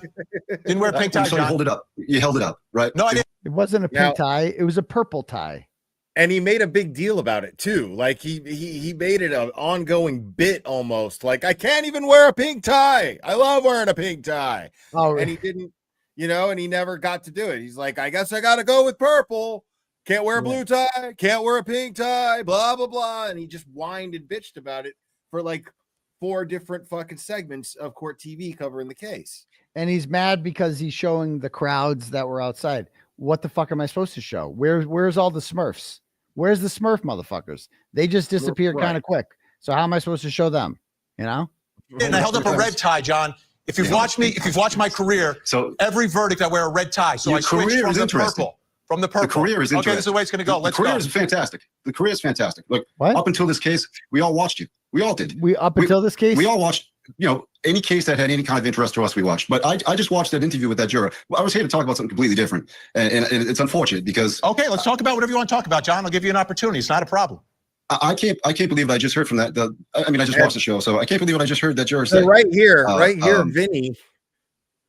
Vinny is like, I'm just gonna give this guy rope. He's like, he's gonna be a dick on my show. All right, I'll let him be a dick. You can say whatever you want. I'm not gonna be the one with egg on my face here. You know what I mean? I gave you an opportunity. I painted you out to be a grieving victim, and now you're just coming on here and being an asshole and telling lies about me right out of the gate. Like we're supposed to like, feel bad for this fucking guy.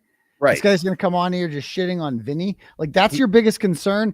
These people's concern is never John O'Keefe. It's always like Turtle Boy or Vinny Politan. Like that's the problem here. Like I thought you wanted to talk about John, and instead you're talking about pink ties and shit.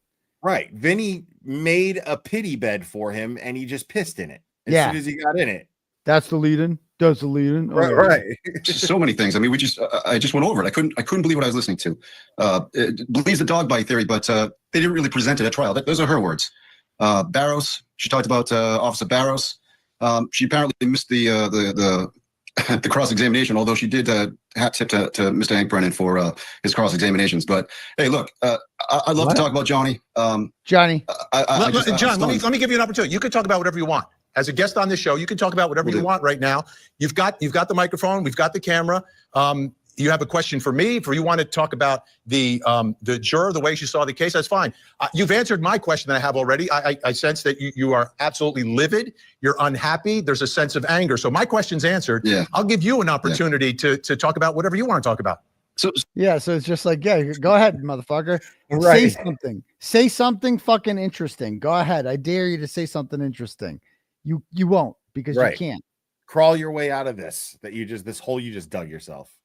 So let me just run through it. Okay, it's been a couple of days. So the first couple of days, obviously we were all together when the verdict came out, and it was rough, man. It was you sat through the whole case and you watched everything come and go, all the evidence come and go, and look, to us, the prosecution put on a good case, and to us, that data from her car and from Johnny's cell phone told the whole story, right? So. Here's this picture. How old is this picture? Right. Look at John O'Keefe here. Like I can't even recognize John in this that picture's from fucking college. Right. Like that's the most updated picture that you have. Look at his pants. Like those are so out of style. Like what the fuck For is this? real. Like You what know? are those '𝗵𝗲𝗃𝗍𝗃? You don't have anything look more at those. recent? Yeah, what's going on, pal? They're fucking stonewashed, dude. Like I know. Exactly. We're not hearing too much about that right now from these jurors. I'm a little surprised. Look, I came out that night. I said, look, we respect the jury's decision. I mean, that's how it is, and it's okay. That's the process. I'm to be honest, I'm stunned at what I just saw. I mean, that's kind of where I'm at. I wasn't really there. Like these people are living in such delusion that when they think this is all just us, that we're just a bunch of yahoos spreading shit. It's like, but bro, this is a jury. This is 12 random people off the street who are not free Karen Reed people, despite what Koven Doofus says. They're just 12 random people. When you present the facts of the case, when you present like 5 doctors who say John wasn't hit by a car, they don't give a shit about tech stream data. These people are obsessed with like, oh, the tech stream data shows going in reverse at 12:31 and then the phone doesn't move. It's like, bro, nobody cares about any of that. I don't even know what you think any of that shit proves. When you have 4 doctors saying he wasn't hit by a fucking car. Brendan even said it doesn't prove anything. Like in his own words, almost like he was like, we don't know when the collision took place or exactly where the collision took place. Right there, then I have to assume as a juror that no collision took place. Mm-hmm. Right there. Like, do they not, when they heard that testimony, when they heard all of these doctors saying over and over again that he wasn't hit by a car, did it register with them that, oh shit, that's really bad for us? Like when you do hear that, any normal person is just like, well, then I guess she's not guilty. But like, even if you're them and you just want her to fry because you hate her, right? When you hear all these doctors say he wasn't hit by a car, he wasn't hit by a car, doesn't something click? Like, shit, that's not good. That's fucking really bad. And that drastically decreases our chances of a conviction. And so you really shouldn't be surprised. That's my thing here. Is like, this guy's hearing this juror talk about why she came to the region, the conclusion that she came to. And he's like shocked by it. Like, I can't believe she said that. Like, bro, what universe were you? That was really bad when those doctors all said he wasn't hit by a car. I don't know if you know that. That was, what did you think the jury was going to say? Right. And it's Yeah. it's very, very funny to me too. It's like, what is the motive for almost every Bostonian to say that Karen Reed is innocent and want to see her exonerated for killing a cop? Well, like we're just a bunch of bad people. No, that just wanna cultists. see- You've been brainwashed Right, by like- me. I'm the mastermind. Well, Karen that's- Reed's the mastermind. I'm the puppet master. Like, That's the literally what weakest- they think. You have to be fucking retarded to buy that. Like, Well, and it's- Josh Levy is the real puppet master of the whole thing. I mean, yeah, Dude, that is. I sat with a fucking I sat at the bar in Boston at the airport one time when I left there, and I was like, making small talk with the bartenders. And what do you? Oh, I was here for the Karen Reed trial. It was when I went for the jury selection. Okay. Right. And then, and I was like, so let me ask you guys, is she guilty, innocent? And dude, they were like, nah, she didn't do that shit, dude. Yeah. You know what I mean? I got my fucking hair cut. I went to a barber shop somewhere in Fall River, and they were like, I was like, what do you guys think? As I was walking out, because I had ordered an Uber and I had a couple minutes before the Uber got there. And I was like, so let me ask you guys, what do you guys think? I should have filmed it, but I was like, is she guilty or innocent? And they were like, oh no, she didn't do that shit, man. Like, so what is people who don't even really care? They're not even that invested. They're listening to it and go, I don't think she did it. It doesn't make sense. None of it adds up. I mean, you look at his arm, that doesn't look like, how's the tail light going to do that? That makes no sense. You know? And like, I mean, this after the first trial. And like, it didn't, like, do they not, when they see that like Emily Baker and Lawyer and Runkle and Andrea Burkhart and like every single law tuber with any influence who follows every trial, they all reached the same conclusion. Going into it, they didn't know anything about the trial. I mean, Melanie Little is admittedly biased. Like, we knew what she was going to say. Not biased, but like she'd been following the pretrial. Well, stuff. her mind's been made up. Her mind's made up, right? Yeah. So like every person who went into the trial with their mind not made up all reached the same conclusion. Like that to them, even if they're not buying into it, that to them had to be a red flag that like, this is an uphill battle. Odds are we're not going to convict. Like odds, it's certainly looking like we're a big underdog. Like if my football team, when the Patriots go and play the Bills, like I know, like probably going to fucking lose because they have Josh Allen, and you know, it's like we're just, the odds of us winning this game are slim. Like maybe, but like I wouldn't, like if the Patriots lost, I'd be like, yeah, that was what was supposed to, like, yeah, that was optimal fucking outcome. You know, like, what am I going to do? Like, that should be their attitude after this loss of like, well, look at the public opinion polls. Look what all these people with influence are saying. Like, they're all reaching this fucking conclusion. It's not our fault. Like, it's like, it is what it is, you know, like, and but it's like shocked. They're shocked. Right. Yeah. They're so surprised. And it's a weak argument to say, oh, well, Turtle Boy brainwashed everybody, because especially me, like me personally, I made it a deliberate point not to read anything you wrote. I knew your name kept coming up as I was looking into the case. You know what I'm saying? But I was like, people were saying, you need to read Turtle Boy. You need to read Turtle Boy. I'm like, hold on. I will. I'm not ready for that yet. I am sticking to these documents. I'm sticking to the witness statements. I'm sticking to the court filings. And then when I'm ready to talk to Turtle Boy, I'll talk to Turtle Boy. But I made it a point so that nobody could say that I was influenced by anybody. Right. You know what I'm saying? So, Totally. and anybody, and I mean, it's all live. I literally fucking educated myself on this case live, where I was like, I don't know anything about this case. I got the spreadsheet. I'm going to start looking at it. If you guys want to watch. And then here we are now. You know, but exactly. So like, it's a crazy argument. Until I just saw that interview, and it kind of put me there. It is literally like the social media side of this, and the blogging side of this, and the law tuber side of this just came out of that juror's mouth. I'm actually stunned. Because we all have common sense. Yeah, because we're all, maybe that should tell you something. That, right. The law, like maybe the things that we're saying are things that neutral third parties also say. Like maybe that's, instead, it's just like that meme, that Principal Skinner meme where he's like, could all the children be, could I possibly be wrong about this? No, everyone else must be wrong.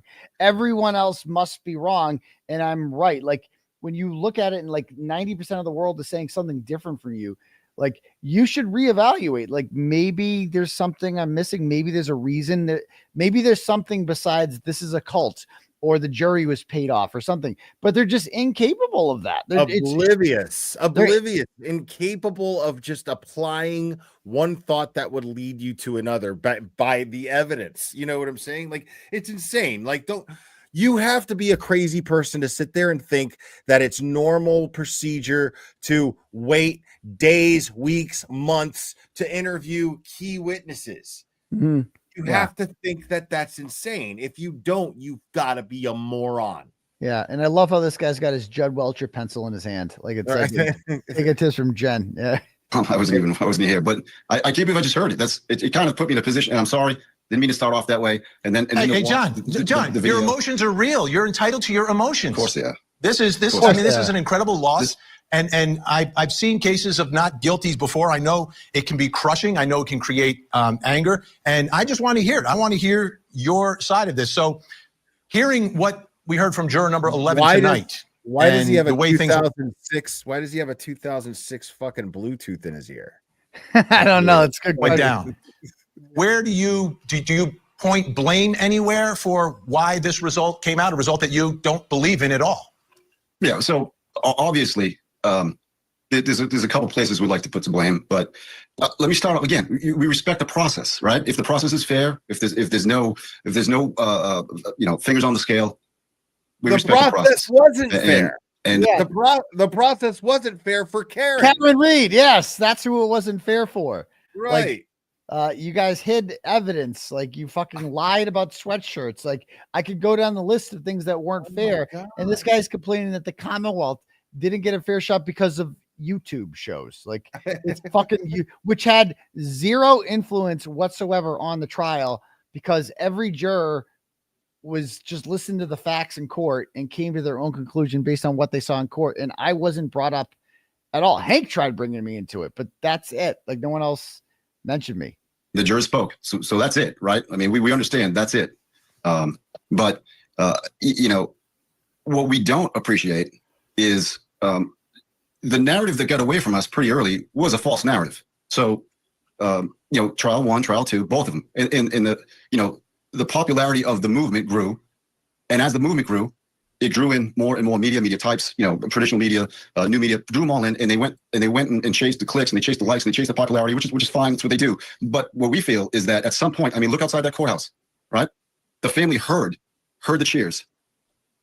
Brother, friend, son. I mean, they heard the cheers, and it was devastating, right? So, this is what I mean by saying nothing at all. Like, and so, right. What the fuck does this have to do with anything? That Peggy O'Keefe's feelings got hurt by us cheering?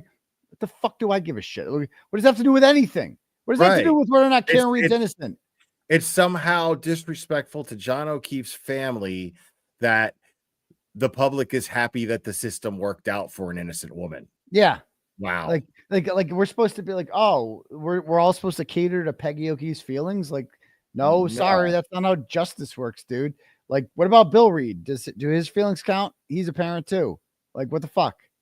I mean, it's just the media needs to take responsibility. Is what? It's just hard, like, to imagine. It's way harder the second time around to really feel sorry for him, because it's like a second trial and you're still stuck on the narrative that Karen Reed did this. I can't find an excuse for that. Well, they'll never get off it. None of these people ever change their minds. You know, it's like, is what it is. They're just more retarded. Do you need? You know? Yeah, like, for their part in this. I'm not saying it's totally there, but for their part in this, for allowing themselves to choose sides, for allowing themselves to be part of the fuel for that fire that caught and wound up outside of that courthouse. So yeah, some of the blame goes there. So let's notice who he's not blaming. Michael Proctor. He has yet to say that, like, or Hank Brennan, that like Hank Brennan put on at least fucking Plevin called it like balls and strikes. And it's like, yeah, it's Hank Brennan. I mean, how do you not? Because I'll tell you one thing, if this had ended in a guilty verdict, I would be blaming Alan Jackson. I would say, why didn't you call Brian Higgins? Why didn't you call Michael Proctor? That was a horrible misstep. Like, we would all be saying that. We would be like, wow, you had a chance to call these witnesses and you didn't call them, and now she's convicted. Like, that would have gone down. That it was one of the greatest gambles of all time, not calling those witnesses. Whereas these people are incapable of blaming anyone on their team of anything. Everything is our fault. Everything is YouTubers' fault. And fucking, you know what I mean? It's like none of these people ever blame anyone on their own team for anything. It's fucking bizarre. Yeah, no accountability, no sense of accountability. None whatsoever. Go ahead. No, continue. I don't want to cut you off. I thought you were done. Continue. Look, so you know, the problem is for us too. We've lived this for 3.5 years, and you know, we've every piece of evidence that came in. Both sides. You know, we can be objective about it and say when things went poorly for us and when things went well for us, and it just, even when things went well for us. I mean, again, Juror 11 here. There was look, Mr. Hank Brennan, Adam Lally, Attorney McLaughlin. They put on a good case. And it's unfortunate because I'm looking now. This doesn't look like it had a chance. It doesn't. A couple of other jurors I've spoken to, and I was going to go there with this, but I can't even. You're right. Literally raw emotions are coming out. Yeah, you're right, John. It never had a chance. That's the first accurate thing you said. Like, when the facts were presented in court, you never had a fucking chance. You're right. He's finally starting to figure it out. Right. And when the facts are almost all coming from the defense, then yeah, you never had a chance. Exactly. Exactly. Yeah, so that's not where I wanted to go tonight. I wanted to be calm and talk about Johnny and the pain that this family is definitely experiencing. So, yeah, and we've heard from other jurors that are speaking. Do you at all look at the investigation itself, the way things were handled that night? I know there was a nor'easter coming in. Yeah, I know that is difficult, but it's Massachusetts, you know, not securing the scene. Other things that were pointed out to the jury, because they kept saying to me not just this juror, but other jurors, holes in the investigation. There were holes in the investigation. Sure. I can address that. Sure. So again, me personally, I'm not speaking for anybody else here, but I will say that, the investigation found the right person. My personal opinion is that maybe, especially with a police officer involved, maybe a little more follow through. Okay. The eyes crossing the T's, and I'm being, I'm softening it a little bit. But am I happy with the investigation? No. But did they come up with the right person? Yes. Okay, so it's okay. So it's not. It's okay that they did a shitty investigation because they arrested the person who I wanted to have arrested. So they did a good job. Right. They decided that Karen Reed was the guilty party before they even asked anybody any questions. This guy's a real deep thinker. Like, Right. what a fucking brilliant guy. Good thing they're giving this guy time on TV. Right. So the evidence in this case points to one person, or one person only. And with all the social media, with all of the online stuff and all the other media, and the reality is, the wrong narrative still exists. The wrong narrative is still out there. They're talking about third-party culprits, and it's all nonsense. What? One person did this. We know it. We've known it since the beginning. And you want to talk about the investigation? That's it. That's all you got to say is she did it. Yeah. What about Proctor? Like, are you going to criticize him at all? Like, he's the reason you're in this. If she actually did it, it would be largely Proctor's fault. She walked, right? It would be. And like, It would be. He's got no complaints about Proctor. No complaints about Hank. Nothing. No complaints about Buchanan taking a stand, being defensive, like turning the jury off. That doesn't everybody was great. Everyone was fucking great. Jen McCabe tripping over her own lies. Yeah. Like the whole time. Yep. Everything's everyone else's fault. Look, beyond a reasonable doubt is the standard. We get it. And we can have an honest conversation about whether or not beyond a reasonable doubt, the threshold was met here. I believe it was. But if you want to talk about specifically maybe the collision, whether or not a collision happened, I mean, you can have that. I think a totality of the evidence shows it happened. But if you want I think the totality of the evidence showed that a collision happened, except for all of the doctors who testified that there was no collision. That's fucking well thought out. Like, right. And they my God. They showed video after video of different methods to try to different experiments, different things that they tried to do to try to prove that Karen Reed, and that's the funny thing. The ARCA experts were not hired to try to prove that she didn't hit him. They were trying to prove that she did. That's what they were working towards. They were trying to find some way, discover some scenario where it was possible that Karen Reed could have hit Boston Police Officer John O'Keefe. They wouldn't have wasted their time. They wouldn't have wasted their time. They would have shut down the investigation and be like, "Oh yeah, so yeah, she probably did it. So we're done here." Right? No, they could not land. These doctors with PhDs could not land on any possible scenario where Karen Reed hit John O'Keefe. now I can't unsee it. This guy could clean his barbecue grill with this hair. Okay. Honest conversation about whether that happened or whether they proved it or not. I think they did. If a juror came out and said, "Look, I just don't believe in a collision," fine. But when they come out and they say things like, "It wasn't 100%," instead of if it was 99, then you can't convict. I mean, not understanding reasonable doubt, totality of the evidence, not understanding their job. I mean, they say they understood their job, but they didn't get it. Or at least that one. This guy just mumbles. I know. Words come out of his mouth and they have no meaning. He doesn't even know what he's saying. I did not hear a meaning in there at all. Yeah, he just says, "Yeah." So he just says nothing. He never says fucking anything. I should say, right. So yeah. Again, investigation found the right person. I would have liked a little more follow through, but maybe things will change because of this case, right? You would hope that when investigations happen now, they would have to sort of foresee that maybe a wealthy defendant would be able to purchase the circus. So that's how I see it. So yeah, if you want to have an honest discussion about reasonable doubt, I could probably get on board with that. But the other stuff, she said, this last year talked about the dog fights, Barrows. She never listened to Hank Brennan's. I mean, Aperture was unprofessional. I mean, look, you say what you want, but you can go after the individual if you want. But Shannon Burgess, he found the chip that put the data that put her car there. She was the one who drove the car forward 30 and change feet. Aperture, yeah, he lied about going to college. Okay, that shit matters. He's acting like this shit doesn't matter. Like, he found the chip. He found that she went forward and then went in reverse, but he doesn't know what time, and he doesn't know if it actually led to a collision. It's just fucking retarded. Like, and they changed their theory. It was this guy's shit where the theory got changed in the middle of the trial. Right. So he already lacked credibility there. And then he lied about his education on top of that. Yeah. There's no way any Multiple of that times. hold any water. That Multiple is gone. times. None of that, none of anything that guy testified to on the stand means shit after that. Exactly. And then reversed another 50 feet at a high rate of speed. Even that juror said she said it. She says she doesn't know what maybe she hit him, but then he went in the house after with the socks on. I mean, oh my God. He didn't have a shot. There was never a shot here. And so the emotion to hear now is I'm transitioning away from the grief and the disbelief. We're pragmatic about it. We understood that this could happen, but oh, they did. Okay. This is not what we expected. We expected a more wait, what? A more deliberate jury, I guess, would be the best way to say it. What? John, and there are commercials and there are segments in the show, but Sure. I want to extend the segment and give you an opportunity again. Is there any other area that you would want people to know about tonight? Because I think your voice is an important voice in all this.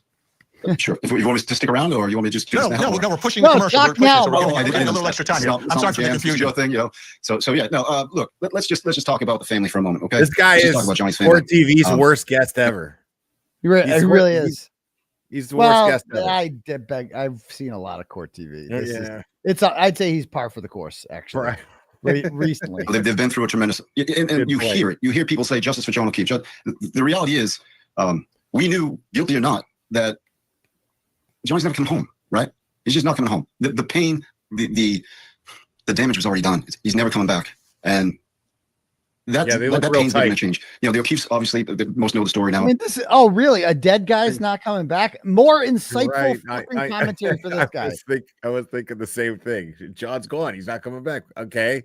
He just says the most every time. I've seen a million interviews with this guy. Every time he just says the most meaningless shit because he likes being on TV. That's all that comes. That's what I mean by John's family. Like, it's weird how they don't care about, it's just, if this was my family and some fucking retard like this was constantly getting up being the spokesperson for my dead family member, I'm like, dude, shut the fuck up. You're embarrassing us, bro. We need better, but they don't have better, because you have to, if you're going to find anyone to take up the cause of the Commonwealth, they have to be stupid.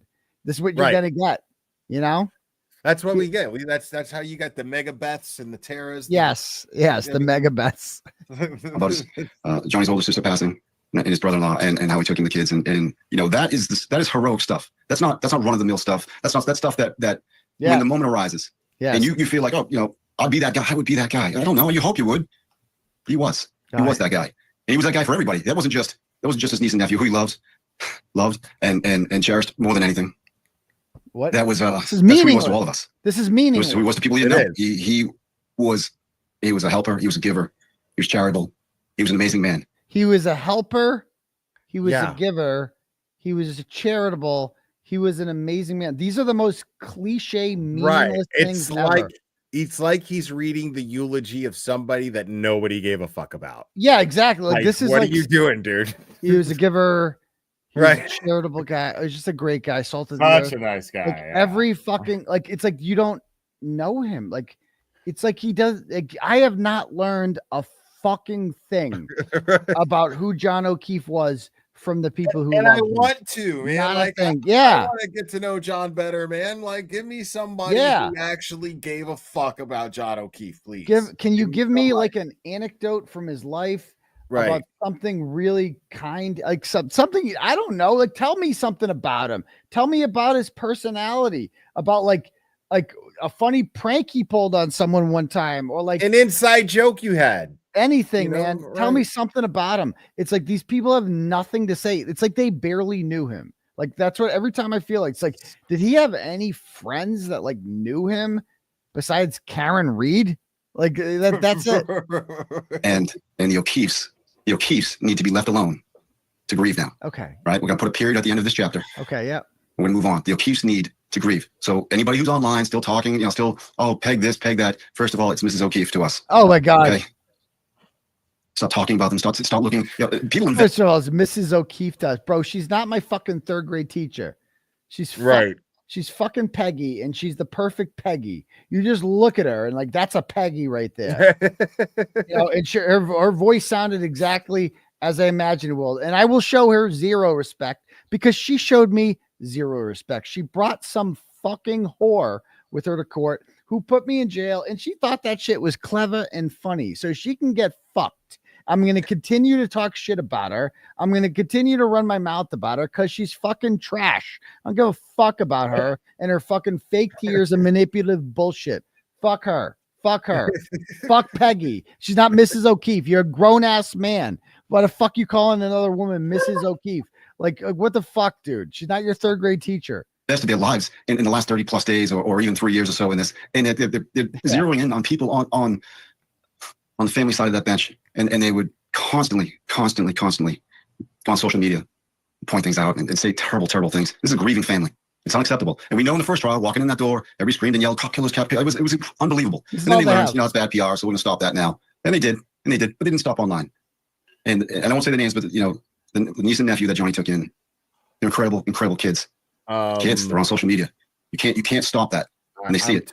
I'm totally calling the McAlberts cop killers. Yeah, exactly. I'm totally calling the McAlberts cop killers. So we're supposed to not criticize the McAlberts because the O'Keefe kids are on the internet. Like, sorry, bro, that's not how fucking freedom works, my dude. It's not how freedom works. Maybe like their kids should see, like, I'm glad this is all out there because right now they're too young, but maybe when they're older, something will click with them. That's what I'm hoping. They're immature right now. They're 17. The girl thinks she did it. I don't know about the boy. The girl is like best friends with Olivia McCabe, who is Jen's daughter, and like she made a post about like karma's gonna come for Karen, and so like she's completely biased, right? Right. That shit's gonna influence your opinion because if they're so close, and that person's always saying no, Karen totally did it, and that bitch. Yeah, they have this in common, this camaraderie, and of course, that's her friend. She doesn't want to think her friend's mother did this. Of course not. It's much easier to be like Karen did it. It's a much easier lie, but like eventually Kaylee will get older. And maybe when she's like, 28, 29, 30 years old, whatever, and she's not friends because friends go their separate ways and she's not friends with Olivia McCabe before, or maybe she sees her true colors, maybe something, what I mean? That she will just look at this again and she will start to think like, what if they did do it? Like a lot of people are like that. Like they originally supports somebody who was convicted of something. Like, at least ask why did everyone lie? Like if they watched the trials, at least we should be like, why did they lie? Everyone lied. At least be asking those kind of questions. That's what I don't understand. It's just like I find it hard to believe that the O'Keefes believe the McAlberts. Like I just find it hard to believe. I can't understand how you can, after just seeing everyone trip over their lies, everyone say the most unbelievable things. Like if I'm John O'Keefe's father, I don't want to hear that this Boston cop just slept through all of that shit going on in his lawn. You know what I mean? I'm not gonna want to hear that shit. They think it's all a distraction from Karen Reed. All of this is just a Karen Reed, the dastardly Karen Reed is just fooling everyone. It's just, but I have hope that I think the boy will be most likely to figure out this is bullshit later on. But like, I'm hoping the girl does too. If she doesn't, she doesn't. I will never, ever speak a bad word about them ever. I will never criticize them. They are victims in this, as far as I'm concerned, because not only because they had a loved one taken from them, but that their minds were fucked with at a young, it's like being at the age where you can absolutely fuck with a mind. That's why it's considered, that's why they're not old enough to consent to anything. That's why these fucking like warlords in Africa are always fucking kidnapping 12-year-olds and shit because they could just give them a fucking gun. I mean, I've seen what is it, the Blood Diamond or whatever, and like these other movies about it. It's like that's what they do. They just take your fucking 12-year-olds and turn them into fucking killers and give them. It's not their fault. They're not bad kids. They've just been programmed this way. Like it fucking is what it is because they're manipulative. Right. See the pain. Joseph Kony. The family, the grandparents. Remember Joseph Kony? So when you consider saying something about the O'Keefes. Whatever happened to that guy? Did they kill him? Paul alone. It's time to leave him alone. He deserves to grieve. We understand the verdict is in. She's free to do whatever she wants in this life. Right? Yeah, she is. But that pain is not going to stop for that family, or for the friends, or for any of us. And the world is going to miss out on a tremendous individual. And it doesn't change the fact that we know who did it, right? We know who did it. That's, I know you keep Just didn't get the guilty. Wasn't beyond a reasonable doubt in this jury's eyes. It's unfortunate. And anyway, I appreciate you letting me say that. Yeah. Well, John, I appreciate you coming on. It's not And easy. Vinny knows she didn't do what it. you said, Yeah, Vinny everyone knows. heard, and I think that's important. And I'm sorry for your loss of your good friend and for going through all this and all the pain. John Jackson, thank you so much for joining us tonight. Vinny, appreciate it. Appreciate it. Okay. Thank you, guys. When we come back, more of our investigation. Don't go anywhere. Yeah. So there we go. All right, cool. Let me just read a couple more turtle chats here. We'll call it a night. Let's see what we got. All right, next up. We have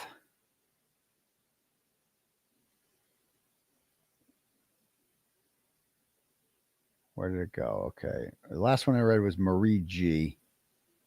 All right. Think. All right, here we go.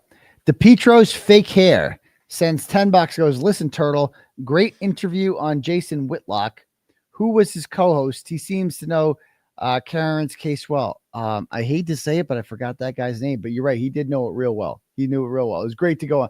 That Whitlock, have you seen the Whitlock interview? That's my favorite interview. I got a bunch. Yeah, okay. You check it out. Who's Jason Whitlock? I don't think I've heard of him. He's like this he's a conservative sports talk radio guy, black guy, pretty big platform. Used to work for ESPN and for 𝗬𝗄𝗏𝗺's network. He does his own thing now. He's just kind of a name. Big guy in that world though. So that was cool. I'll look it up. Yeah. Next one we have here is Lisa sends $10, goes, to keep the award-winning journalism going, you could just find out where and what Higgins is doing. He seems like a ghost. Today, Mike Easter says Higgins is the first person he'd look into. I did see that. He was on Lawyer You Know. And he said that, these people are like foaming at the mouth for some Higgins. I like how with Karen Reed now we're not stopping talking about this. Like, no, we need justice for John O'Keefe. A lot of people like, what are you going to talk about now? We're going to talk about John O'Keefe. That's what we're going to talk about. Like, we're going to talk. You're right. Now we can pivot to the McAlberts. We can pivot It's back. always been about justice for John O'Keefe. The next step has been taken. The necessary step has been taken to move forward with it. That's it. That's where we are. Right.